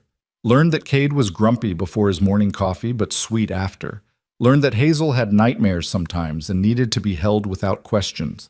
Learned to fight fair when they disagreed about store decisions or how to manage their meager budget. Learning that marriage meant negotiation and compromise, and sometimes just agreeing to trust the other person's judgment. "You're stubborn," Cade said one evening after a particularly spirited debate about whether to extend credit to the Morrison family, who'd fallen on hard times. "You're soft-hearted," Hazel countered.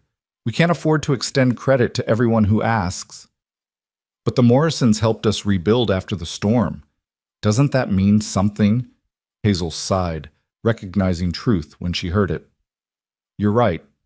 We'll extend them credit. But only this once, and only because they helped us when we needed it. We can't make this a habit. Agreed. Cade pulled her into his lap, kissing her temple. See? We're learning to work together. We'd better be. We're stuck with each other now.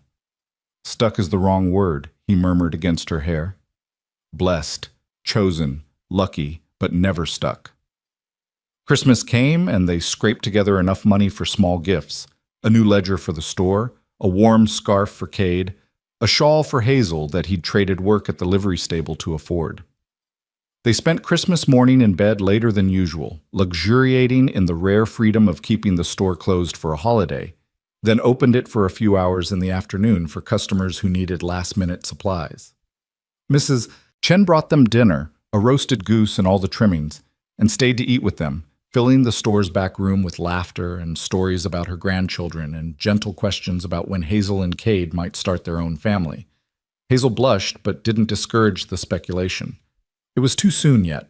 They'd only been married 2 months, but the seed of the idea had been planted and was growing. January brought word that Theodore Blackwood's mercantile in Blackwater had burned down, a complete loss. The news sent ripples through the frontier merchant community, and suddenly Hazel and Cade found themselves receiving orders from customers who'd previously made the trip to Blackwater for their supplies. It wasn't a fortune, but it was significant, enough to refill the future jar and start thinking seriously about expansion. We could add another room, Cade suggested one evening, sketching plans in the margin of the ledger. Expand the dry goods section. Maybe add a proper office so we're not working at the kitchen table. That would take money we don't have yet, Hazel said cautiously, though her heart raced at the possibility. Then we save for it. We plan for it. We make it happen. His enthusiasm was infectious, and Hazel found herself smiling despite her natural caution. All right, let's make it happen. February brought a surprise visitor, a well-dressed woman in her mid-20s who arrived on the afternoon coach with 2 large trunks and an uncertain smile. She pushed open the store's door and looked around with bright, curious eyes that bore a striking resemblance to Cade's. Is there a Cade Turner working here? She asked, her accent marking her as city-educated. I'm looking for my brother. Cade emerged from the stockroom carrying a crate and froze when he saw her. Emily? Hello, Cade. Her smile widened. Surprise?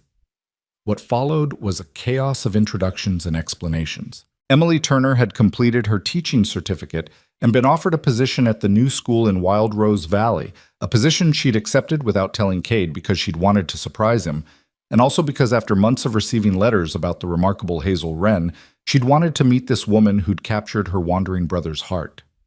He wrote about you constantly, Emily told Hazel over dinner that evening, her eyes twinkling. Every letter was, Hazel did this, and Hazel said that, and you should see how strong she is. I started to think you must be some kind of frontier saint. Hardly, Hazel said, but she was smiling. Your brother tends toward exaggeration when it comes to me. No exaggeration, Cade interjected firmly. Just truth. Emily stayed with them for 2 weeks while she settled into her new position and found lodgings with Mrs. Fletcher at the boarding house. But she was at the store constantly, helping with customers, offering suggestions for improving the display of goods, and most importantly, becoming the sister Hazel had never had. They fell into easy friendship, united by their affection for Cade and their shared determination to make lives for themselves on the frontier. He loves you so much it's almost embarrassing, Emily confided one afternoon when Cade was out making deliveries. I've never seen him like this. When our mother died, something in him shut down. He stopped believing in permanent things, stopped letting himself hope. You brought him back to life. He did the same for me, Hazel said quietly. I thought I was done, thought my life was already decided, already lived. Then he walked into my store and everything changed. That's how you know it's real, Emily said wisely, when someone doesn't just fit into your life but transforms it completely. By March, the store was thriving in ways Hazel had never imagined possible. They'd become the primary supplier for 3 surrounding ranches, were doing steady business with the growing Chinese community, and had even started a small lending library in one corner. Emily's idea? implemented with books donated from her personal collection and a few purchased with store profits. The future jar was nearly full, and Cade had started pricing lumber for the expansion. But the real transformation wasn't in the store's profits or the building's improvements. It was in Hazel herself. She caught glimpses of it in mirrors, the way she stood straighter now, smiled more readily, met people's eyes instead of looking away. The way she'd stopped apologizing for taking up space, stopped assuming people's kindness was pity. She was learning, slowly and incompletely, to see herself the way Cade saw her, as someone worthy of love, of happiness, of a life that was more than mere survival. One evening in late March, she was restocking shelves when she became aware of Cade watching her from the doorway, his expression soft and wondering. She turned to face him, self-conscious under his gaze. "What?" "Nothing, just looking at my wife and marveling that I get to keep her." He crossed to her, pulled her into his arms despite the impropriety of doing so in the store where anyone might walk in. "Do you know what today is?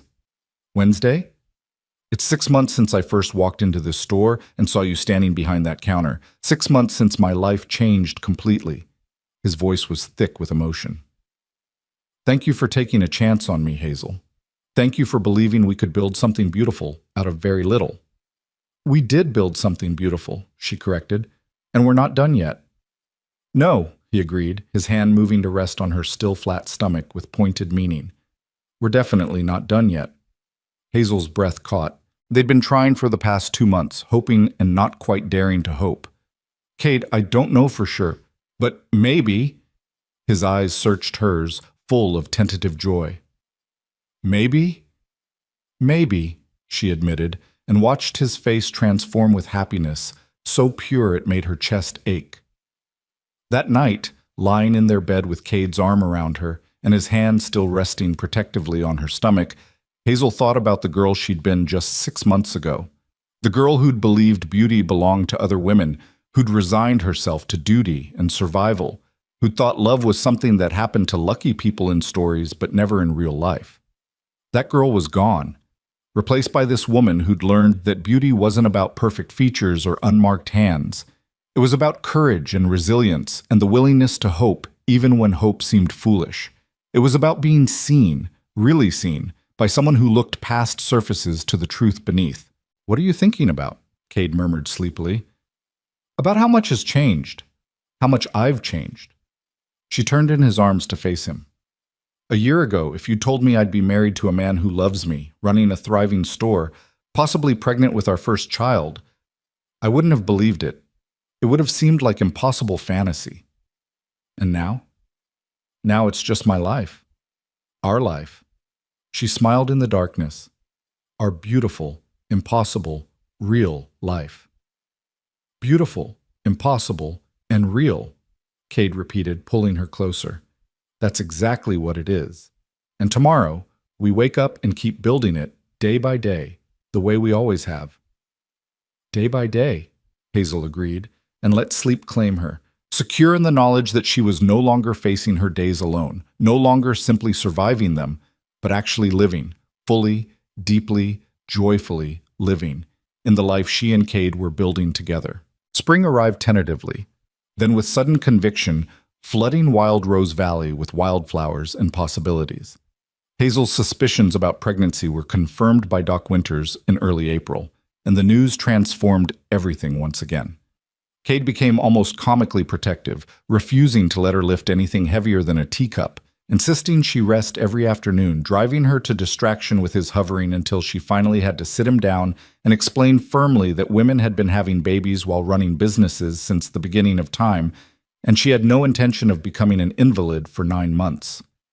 "I'm trying to take care of you," he protested, looking genuinely wounded. "I know, and I love you for it, but I need you to trust that I know my own body, my own limits."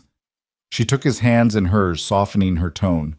"This baby is a blessing, not an illness. Let me work. Let me live. Just stay close in case I need you." "I'm always close," he promised, and proved it by staying within arm's reach whenever possible, a constant warm presence that Hazel found herself leaning into more than she'd expected. Emily was ecstatic about becoming an aunt, immediately beginning plans to knit booties and blankets, pestering them about names, speculating about whether the baby would have Cade's eyes or Hazel's determination. Mrs. Chen organized the town women to prepare a layette, and suddenly Hazel found herself the recipient of more kindness and attention than she'd received in her entire life. It was overwhelming and wonderful and occasionally suffocating, but mostly it made her realize how much she'd become part of this community instead of just existing on its edges. The store expansion began in May. Cade and Chester Malloy, along with the Morrison boys, whose debt had been paid in full with help from their good harvest, worked through the lengthening days to add a proper stockroom and a small office with a real desk and filing cabinets Cade had ordered from a catalog. The sound of hammering and sawing became the soundtrack to Hazel's days, a constant reminder that they were building something permanent, something that would last beyond them. "This will be for our children," Cade said one evening, showing her the new sign he'd commissioned. It read, "Turner and Wren General Goods," in fresh black paint on a white background, professional and proud. "When they're old enough, they'll work here beside us.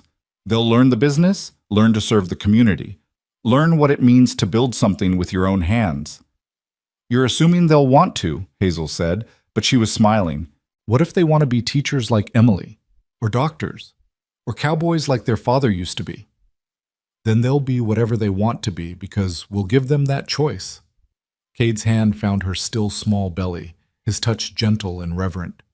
"But they'll always know this place exists, that their parents built something out of love and determination and refusing to give up when things got hard." The new sign went up on a bright June morning, and half the town showed up to watch, cheering as Cade and Chester hoisted it into place above the door.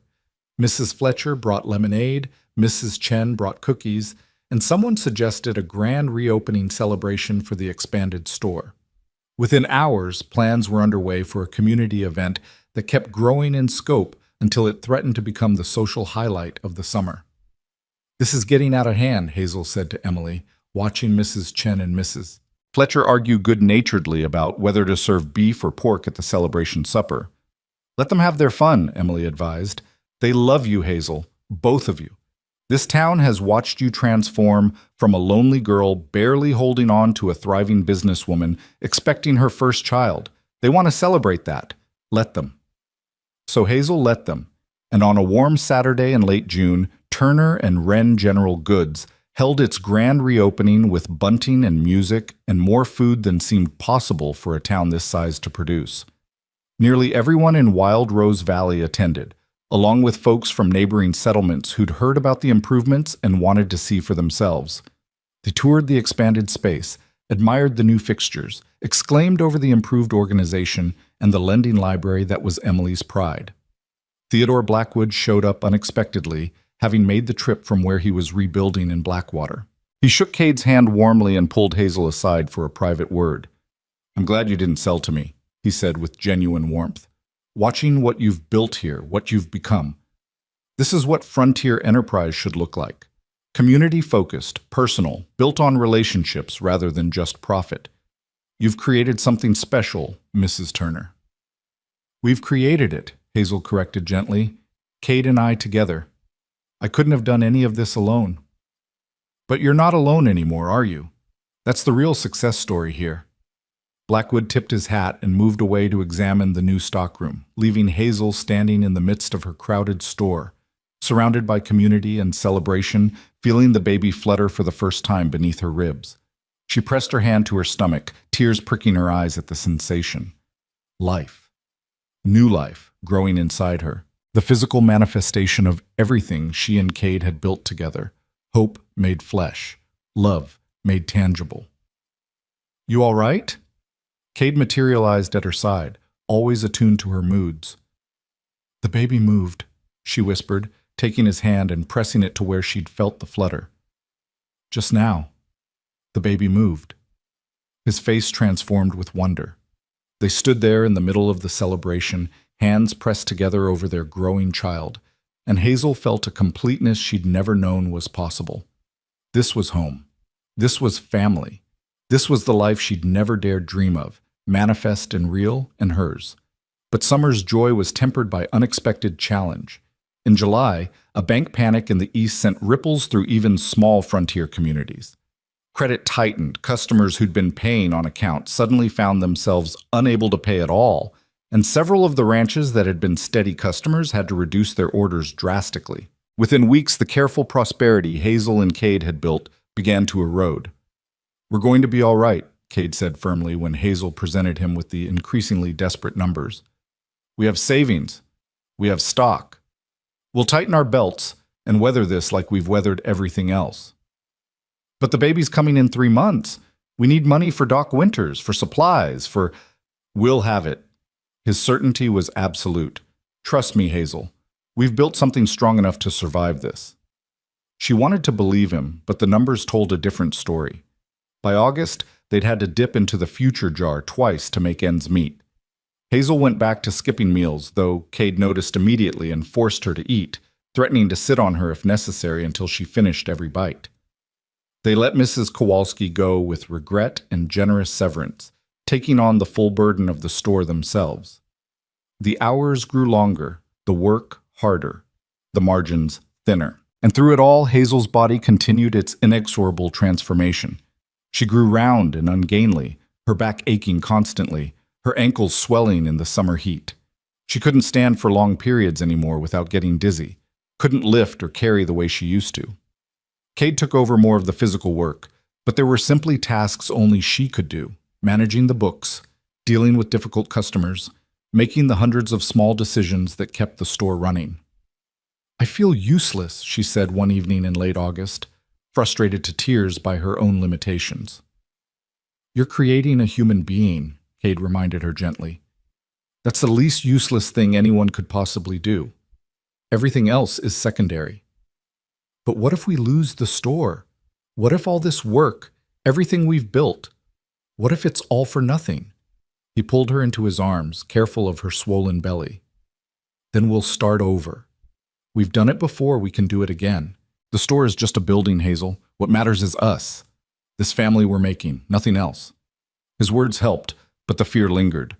She'd worked so hard to transform her life, to become someone more than just duty-bound survival.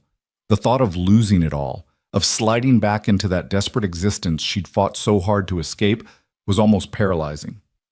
September brought a crisis that tested them like nothing before. A traveling salesman came through town offering to buy their entire stock at 30 cents on the dollar, an insulting lowball, but cash money when they desperately needed it.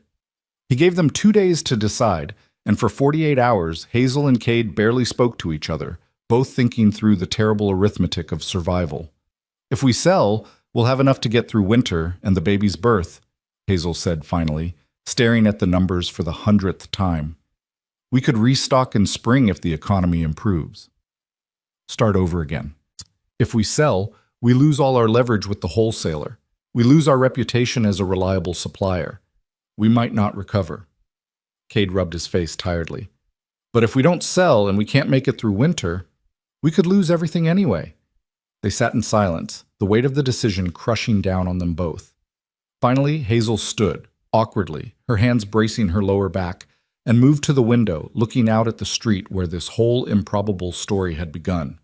The street where Cade had first ridden into town, the window where their eyes had met across impossible distance. "No," she said quietly. "We don't sell." "Hazel, we don't sell," she repeated more firmly, turning to face him. "You told me once that we'd built something strong enough to survive. I'm choosing to believe that. I'm choosing to bet on us, on what we've created together. If we lose, at least we'll lose fighting for something we believe in." Cade studied her face for a long moment, then slowly smiled. "All right then, we fight. Together." They sent the salesman away the next morning with a polite refusal, and Hazel felt simultaneously terrified and liberated by the decision. They were betting everything on their own determination, their own partnership. It was reckless and probably stupid and absolutely necessary. The next weeks were brutal. They cut expenses to the bone, no luxuries, no waste. Every penny accounted for and stretched as far as it would go. Emily helped by working in the store for free during her hours off from teaching. Chester Malloy and the Morrison boys spread word among the ranchers that Turner and Wren was the place to do business, that Cade and Hazel were good people worth supporting. Mrs. Chen organized the Chinese community to shift their purchasing to the store instead of ordering from Blackwater. Slowly, painfully slowly, the tide began to turn. Small orders started coming in. Customers who'd been buying on credit managed to pay their accounts. The bank panic began to ease, and money started flowing again. Not freely, but enough to breathe. By October, they'd stopped hemorrhaging money. By early November, they were breaking even again. And all the while, Hazel's body prepared for the imminent arrival of their child. Doc Winters examined her regularly, pronounced everything progressing normally, warned Cade to prepare for anything because first babies were unpredictable. Emily had everything ready: tiny clothes washed and folded, blankets softened with handling, a cradle that Chester Malloy had built and placed in the bedroom Hazel and Cade shared. The baby came on a cold November night, arriving with the first real snowfall of winter. Hazel's labor began at closing time, progressed rapidly through the evening, and by midnight had Doc Winters calling for hot water and clean towels and reminding Cade that pacing wore out the floorboards. Emily sat with Hazel through the worst of it, holding her hand and talking her through contractions with the calm efficiency of someone who'd seen her mother through multiple births before their parents died. Cade was allowed in the room only between contractions, looking terrified and awed and completely helpless in the face of what his wife was enduring. Hazel found his fear oddly comforting, proof that this was real, that it mattered, that they were in this together even when he couldn't share the physical burden. "I'm right here," he kept saying, kneeling beside the bed during the brief respites between pains. "I'm not going anywhere. You're doing so well, Hazel. You're so strong." "Tell me, again," she gasped as another contraction built.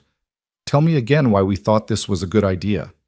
"Because we're creating someone who's going to be even more amazing than you," he said, and there was such absolute conviction in his voice that Hazel almost believed him. The baby arrived just after 3 in the morning, sliding into Doc Winters' waiting hands with a lusty cry that announced her displeasure with the cold world she'd just entered. A girl. They had a daughter. "Small but healthy," Doc Winters pronounced, wrapping the baby in blankets before placing her on Hazel's chest. "Good color, good lungs, all fingers and toes accounted for." "You did well, Mrs. Turner." Hazel looked down at the tiny, red, furious creature on her chest and felt something in her heart expand so rapidly it was almost painful. This was her daughter, hers and Cade's. This small person who hadn't existed 9 months ago was now the center of their entire universe. "She's perfect," Cade whispered, kneeling beside the bed with tears streaming openly down his face. "Hazel, she's absolutely perfect." "She's wrinkly and angry," Hazel said, but she was crying too. "And the most beautiful thing I've ever seen." They named her Rebecca, after Hazel's mother, with the middle name Grace because that's what she represented, the grace of new beginnings, of love that transforms, of hope that refuses to die. Rebecca. Grace Turner, weighing in at just over 6 pounds, with a shock of dark hair and her father's amber eyes, and a cry that could wake the dead. The next weeks passed in a blur of sleepless nights and overwhelming love. Rebecca proved to be a demanding baby, wanting to eat constantly, to be held constantly, to have the world organized according to her preferences at all times. Hazel, still recovering from childbirth, found herself more exhausted than she'd ever been in her life. More exhausted even than those terrible months after her mother died when she'd been running the store and caring for her father alone. But this exhaustion was different. This exhaustion came with purpose, with joy, with the profound satisfaction of nurturing new life. And more importantly, she wasn't alone. Cade took turns walking the floor with Rebecca at night, changed diapers with increasing competence, learned to soothe her when Hazel was too tired to function. Emily came by daily to help with the store, allowing Hazel to rest and nurse and slowly recover her strength. Mrs. Chen brought meals. Mrs. Fletcher offered advice. Chester Malloy carved a set of wooden blocks for when Rebecca got older. The community that had celebrated their wedding and their store's reopening now rallied around them as new parents, proving once again that Hazel belonged here, was valued here, was seen and known and loved here. Christmas came and went in a haze of baby care and grateful celebration. They'd made it. Against all odds, through economic crisis and personal challenge, they'd made it. The store was still standing, still operating, still theirs. They were poor but not desperate, stretched thin but not breaking. And they had Rebecca, this tiny, demanding miracle who transformed them from a couple into a family. "Look at her," Cade whispered one evening in late December, holding his sleeping daughter against his chest while Hazel sorted stock for the next day. "Look at what we made, Hazel. Isn't she the most magnificent thing you've ever seen?" "She is," Hazel agreed, though privately she thought Cade holding Rebecca was actually the most magnificent thing. This strong man made gentle by love. This former wanderer made permanent by commitment. This partner who'd kept every impossible promise. New Year's arrived with fresh snow and fresh hope. 1885 would be their year, Cade declared with characteristic optimism. The economy was recovering, their customer base was solid, and Rebecca would grow from helpless infant to slightly less helpless baby. They would continue building, continue growing, continue proving that love and determination could overcome almost anything. But January brought one final test, one last challenge before they could truly rest. A letter arrived from Denver, forwarded through multiple addresses before finally reaching Wild Rose Valley. It was from a lawyer representing the estate of Samuel Wren's brother, an uncle Hazel had never known existed, who died without children and left his small mining claim to his only living relative. A mining claim? Hazel stared at the letter in disbelief. Papa never mentioned having a brother. They were estranged, the letter explained. Your uncle left home young and made his way west, eventually staking a claim near Central City. The claim never produced much, but there's a cabin on the property and about 40 acres of mountain land. It's yours now, if you want it, along with your uncle's small savings, approximately $200, enough to cover the legal fees and leave you with a modest inheritance. $200. More money than they'd seen in months. More money than they'd had in the future jar. Jar? At its fullest. Money that could restock the store properly, could give them the cushion they desperately needed, could transform their careful survival back into actual prosperity. We should sell the claim, Hazel said immediately. We don't need mountain property. We need the money here. But Cade was quiet, reading and rereading the letter with an expression Hazel couldn't quite interpret. Finally, he looked up at her, his eyes bright with possibility. What if we didn't sell it right away? What if we used it? Used it how? The store is doing well enough now that Emily could manage it for a week or two if we needed her to. What if we took Rebecca up to the property, saw what we've inherited? Maybe it's worthless. Maybe it's a gold mine, literally or figuratively. But shouldn't we at least look before we decide? Hazel opened her mouth to argue. They couldn't possibly take a 3-month-old baby into the mountains, couldn't possibly leave the store, couldn't possibly waste time on what was almost certainly a worthless piece of rock. But something in Cade's expression stopped her. He wasn't suggesting this lightly. He was asking for something more. You want an adventure, she said slowly. One last adventure before we're completely settled. Maybe, he smiled sheepishly. Or maybe I just want to show you the mountains. Want you to see the places I used to roam? Want Rebecca to breathe mountain air before she's old enough to be afraid of it. We've spent so long just surviving, Hazel. Maybe it's time we let ourselves actually live a little. She thought about the girl she'd been a year and a half ago, the one who'd never left Wild Rose Valley, who'd thought her life would be forever circumscribed by these few streets and this small store. She thought about what Cade had given her, not just love or security, but possibility. The understanding that life could be more than duty, could include joy and adventure, and the courage to say yes to unexpected opportunities. All right, she said, let's go see our inheritance. They made the journey in late February, when the store was traditionally slowest, and Emily could handle things without too much stress. The trip took 4 days by wagon, winding through foothills and then climbing into proper mountains, the air growing thinner and colder and somehow cleaner. Rebecca rode in a basket padded with blankets, alternately sleeping and protesting, while Hazel and Cade took turns driving and navigating the increasingly difficult terrain. The cabin, when they finally reached it, was smaller than Hazel expected, but solidly built, nestled in a small valley with a creek running through it and mountains rising on all sides. Snow lay thick on the ground, but smoke came from the chimney, Apparently, the lawyer had arranged for someone to air the place out and get it habitable before their arrival. "What do you think?" Kate asked, helping Hazel down from the wagon while she held Rebecca close against the cold. Hazel looked around at the pristine snow, the towering pines, the absolute silence broken only by the creek's gurgle and the occasional bird call. It was beautiful, intimidating, completely impractical, and somehow absolutely perfect. "I think my uncle had good taste in isolation," she said finally. They spent a week at the cabin, exploring the property, examining the played-out mine shaft, taking stock of what they'd inherited. The land itself was worthless for mining, but potentially valuable for timber or grazing. The cabin was small but well-constructed, capable of housing a family if they were willing to live simply. And the setting, the raw beauty of it, the sense of space and possibility, was priceless. On their last evening, they sat on the cabin's porch watching the sun set over the mountains, turning the snow pink and gold. Rebecca slept in Hazel's arms, bundled against the cold. Cade's arm was around them both, solid and warm. "We could keep it," Cade said quietly. "Use it as a summer place. Bring the children here when they're old enough to appreciate it. Build something up here, slowly, over years." "Children plural?" Hazel raised an eyebrow. "You're planning more already?" "If you're willing, if we're blessed that way." He kissed her temple. "I want a house full, Hazel. I want noise and chaos and love overflowing. I want Rebecca to have siblings, to never be alone the way we both were." "That sounds exhausting." "It does," he agreed cheerfully, "but also wonderful, don't you think?"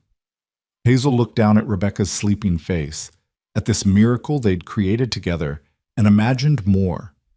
A house full of children, all of them knowing they were wanted, loved, valued, all of them growing up secure in the knowledge that they mattered, that they were beautiful, not for how they looked, but for who they were. "Yes," she said softly. "I think it sounds wonderful." They returned to Wild Rose Valley with Rebecca, the inheritance money, and a plan. They'd keep the mountain property, visit it occasionally, maybe build it into something more substantial over time. But their real life was here, in this town that had become home, running the store that bore both their names, raising their family and the community that had supported them through everything. Spring came again, bringing with it renewed prosperity as the economy fully recovered. Turner and Wren General Goods thrived, expanding their customer base and their reputation. Emily's school grew, and she began courting a young teacher who'd come west from Boston. Chester Malloy retired from carpentry but still came around daily to hold Rebecca and dispense unsolicited advice. Mrs. Chen's grandchildren grew, and she started teaching Hazel how to cook proper Chinese food, something Cade appreciated enormously. By Rebecca's first birthday, Hazel was pregnant again, a pregnancy she recognized earlier this time, that she faced with more confidence and less terror. This baby would be born in autumn, and they'd already started planning the expansion of their living quarters to accommodate a growing family. "2 children by the time we've been married 3 years, Hazel said one evening, watching Cade play with Rebecca on the floor of their bedroom. "Mama would have been so happy." "She would have been proud," Cade corrected. "Proud of everything you've become, everything you've built." He looked up at her, his face serious. "Do you ever think about it? About where you were when we met versus where you are now?" "All the time." Hazel joined them on the floor, awkward with pregnancy but determined. "Sometimes I can barely remember that girl, the one who thought she was plain and unremarkable and destined for nothing but duty." "She wasn't plain," Cade said firmly, as he'd said 100 times before. "She was just waiting for someone to really see her. Maybe. Or maybe I was waiting to see myself." Hazel took his hand, pressed it to her growing belly where their second child kicked and turned. "You didn't just love me, Cade. You taught me how to love myself. How to believe I was worth loving. That's the real gift you gave me." He pulled her close as her belly would allow, and kissed her thoroughly, while Rebecca giggled and tried to climb on both of them. This was their life now, messy and chaotic and absolutely nothing like the lonely existence Hazel had imagined for herself. But it was real, and it was hers, and it was built on the foundation of a cowboy who'd walked into her store one hot afternoon and refused to see her as anything less than extraordinary. The new sign they'd commissioned for the store's second anniversary said it all. Turner and Wren General Goods, established 1883, family-owned, community-focused, built on love. Kate had wanted to add that last line, and though Hazel had protested it was too sentimental, too revealing, she'd ultimately agreed because it was true. Everything they'd built, the store, the family, the life, was built on love. The kind of love that saw past surfaces to truth, that kept promises even when it was hard, that chose partnership over perfection every single day. On a warm June morning, 2 years after their wedding, Hazel stood in the store with their son, Daniel Samuel Turner, named for Cade's father and hers, sleeping in a sling against her chest, while Rebecca toddled around touching everything within reach. Cade was making a delivery to one of the ranches. Emily was teaching. The store was busy but manageable. Everything was ordinary. Everything was perfect. Margaret Sullivan, now Margaret Preston after her society wedding, came in with her own small daughter, visiting Wild Rose Valley for the summer and wanting to see how things had changed. She stopped short when she saw Hazel, her eyes widening. "Hazel Wren. Turner, I mean. I hardly recognized you." "That seems to be a theme, like," Hazel said with genuine amusement. "How are you, Margaret? How's married life treating you?" "Well enough. Matthew's business is thriving. Denver is exciting." But Margaret's voice lacked conviction. She looked around the store, at the thriving business and the sleeping baby and the happy toddler. "You look happy. Really, truly happy. Happier than I've ever seen you." "I am." Hazel didn't hesitate. "More than I ever imagined possible." "I thought you'd have sold this place by now. Moved somewhere less provincial. But you've stayed. You've built something." "We've built a life," Hazel corrected gently. "The store is just part of it. The family is part of it. The community is part of it. All of it together. That's what matters." Margaret looked at her for a long moment, and something like envy flickered in her eyes. "I think I was wrong about you, Hazel. About what you were capable of. About what made someone beautiful. You're—" She paused, searching for words. "You're radiant. That's the only word for it. You're absolutely radiant." After Margaret left, Hazel caught her reflection in the store window. The same window where she used to avoid her own gaze, where she'd seen only plainness and inadequacy. But the woman looking back at her now was different. Not because her features had changed, but because everything behind them had. She stood straighter, smiled more readily, moved through the world with confidence born of being loved and learning to love herself. She was beautiful. Not in spite of her angular features or work-worn hands or the exhaustion of caring for 2 small children, but because of everything she'd become. Because beauty, she finally understood, was never about perfection. It was about courage and resilience and love and the willingness to keep showing up, keep trying, keep believing that tomorrow might be better than today. Cade came back from his delivery just before closing time, sweeping in with his characteristic energy and gathering his family into his arms. "How are things here?" "Busy. Good. Margaret Sullivan stopped by." Hazel smiled against his shoulder. "She said I was radiant." "You are." Cade pulled back to look at her, his amber eyes warm with absolute certainty. "You always have been. I just happened to be the first person who told you so." That evening, after the children were asleep and the store was locked, and they had the rare luxury of quiet time together, Hazel and Cade stood at their bedroom window looking out at Wild Rose Valley. The same view that had once seemed like a cage now looked like home, beloved, familiar, full of possibility. "Happy?" Cade asked, his arms around her waist, his chin resting on her shoulder. "More than I can say." Hazel leaned back against him, secure in his embrace. "Thank you." "For what?" "For seeing me. For coming back when you promised. For teaching me that I was worth loving. For building this life with me." She turned in his arms to face him. "For everything." Cade cupped her face in his hands, his touch gentle and reverent. "You gave me just as much, Hazel Turner. You gave me a home, a purpose, a reason to stop wandering and start building. You gave me everything that matters." He kissed her then, soft and deep and full of promise, The same promise he'd made that first evening over supper at the boarding house. The promise he'd kept through economic crisis and personal challenge and all the ordinary chaos of building a life together. The promise that they would face whatever came next as partners, as equals, as two people who'd chosen each other and kept choosing each other every single day. Outside, Wild Rose Valley settled into night. Somewhere in town, Emily was probably reading by lamplight in her room at the boarding house. Chester Malloy was likely sitting on his porch, smoking his pipe and remembering. Mrs. Chen was putting her grandchildren to bed with stories in Cantonese. Doc Winters was making his rounds. All the ordinary people living their ordinary lives in this small frontier town that had been Hazel's entire world and then had expanded to include so much more. The store they'd built would stand for decades, eventually passed down to Rebecca and Daniel and the 3 more children who would follow.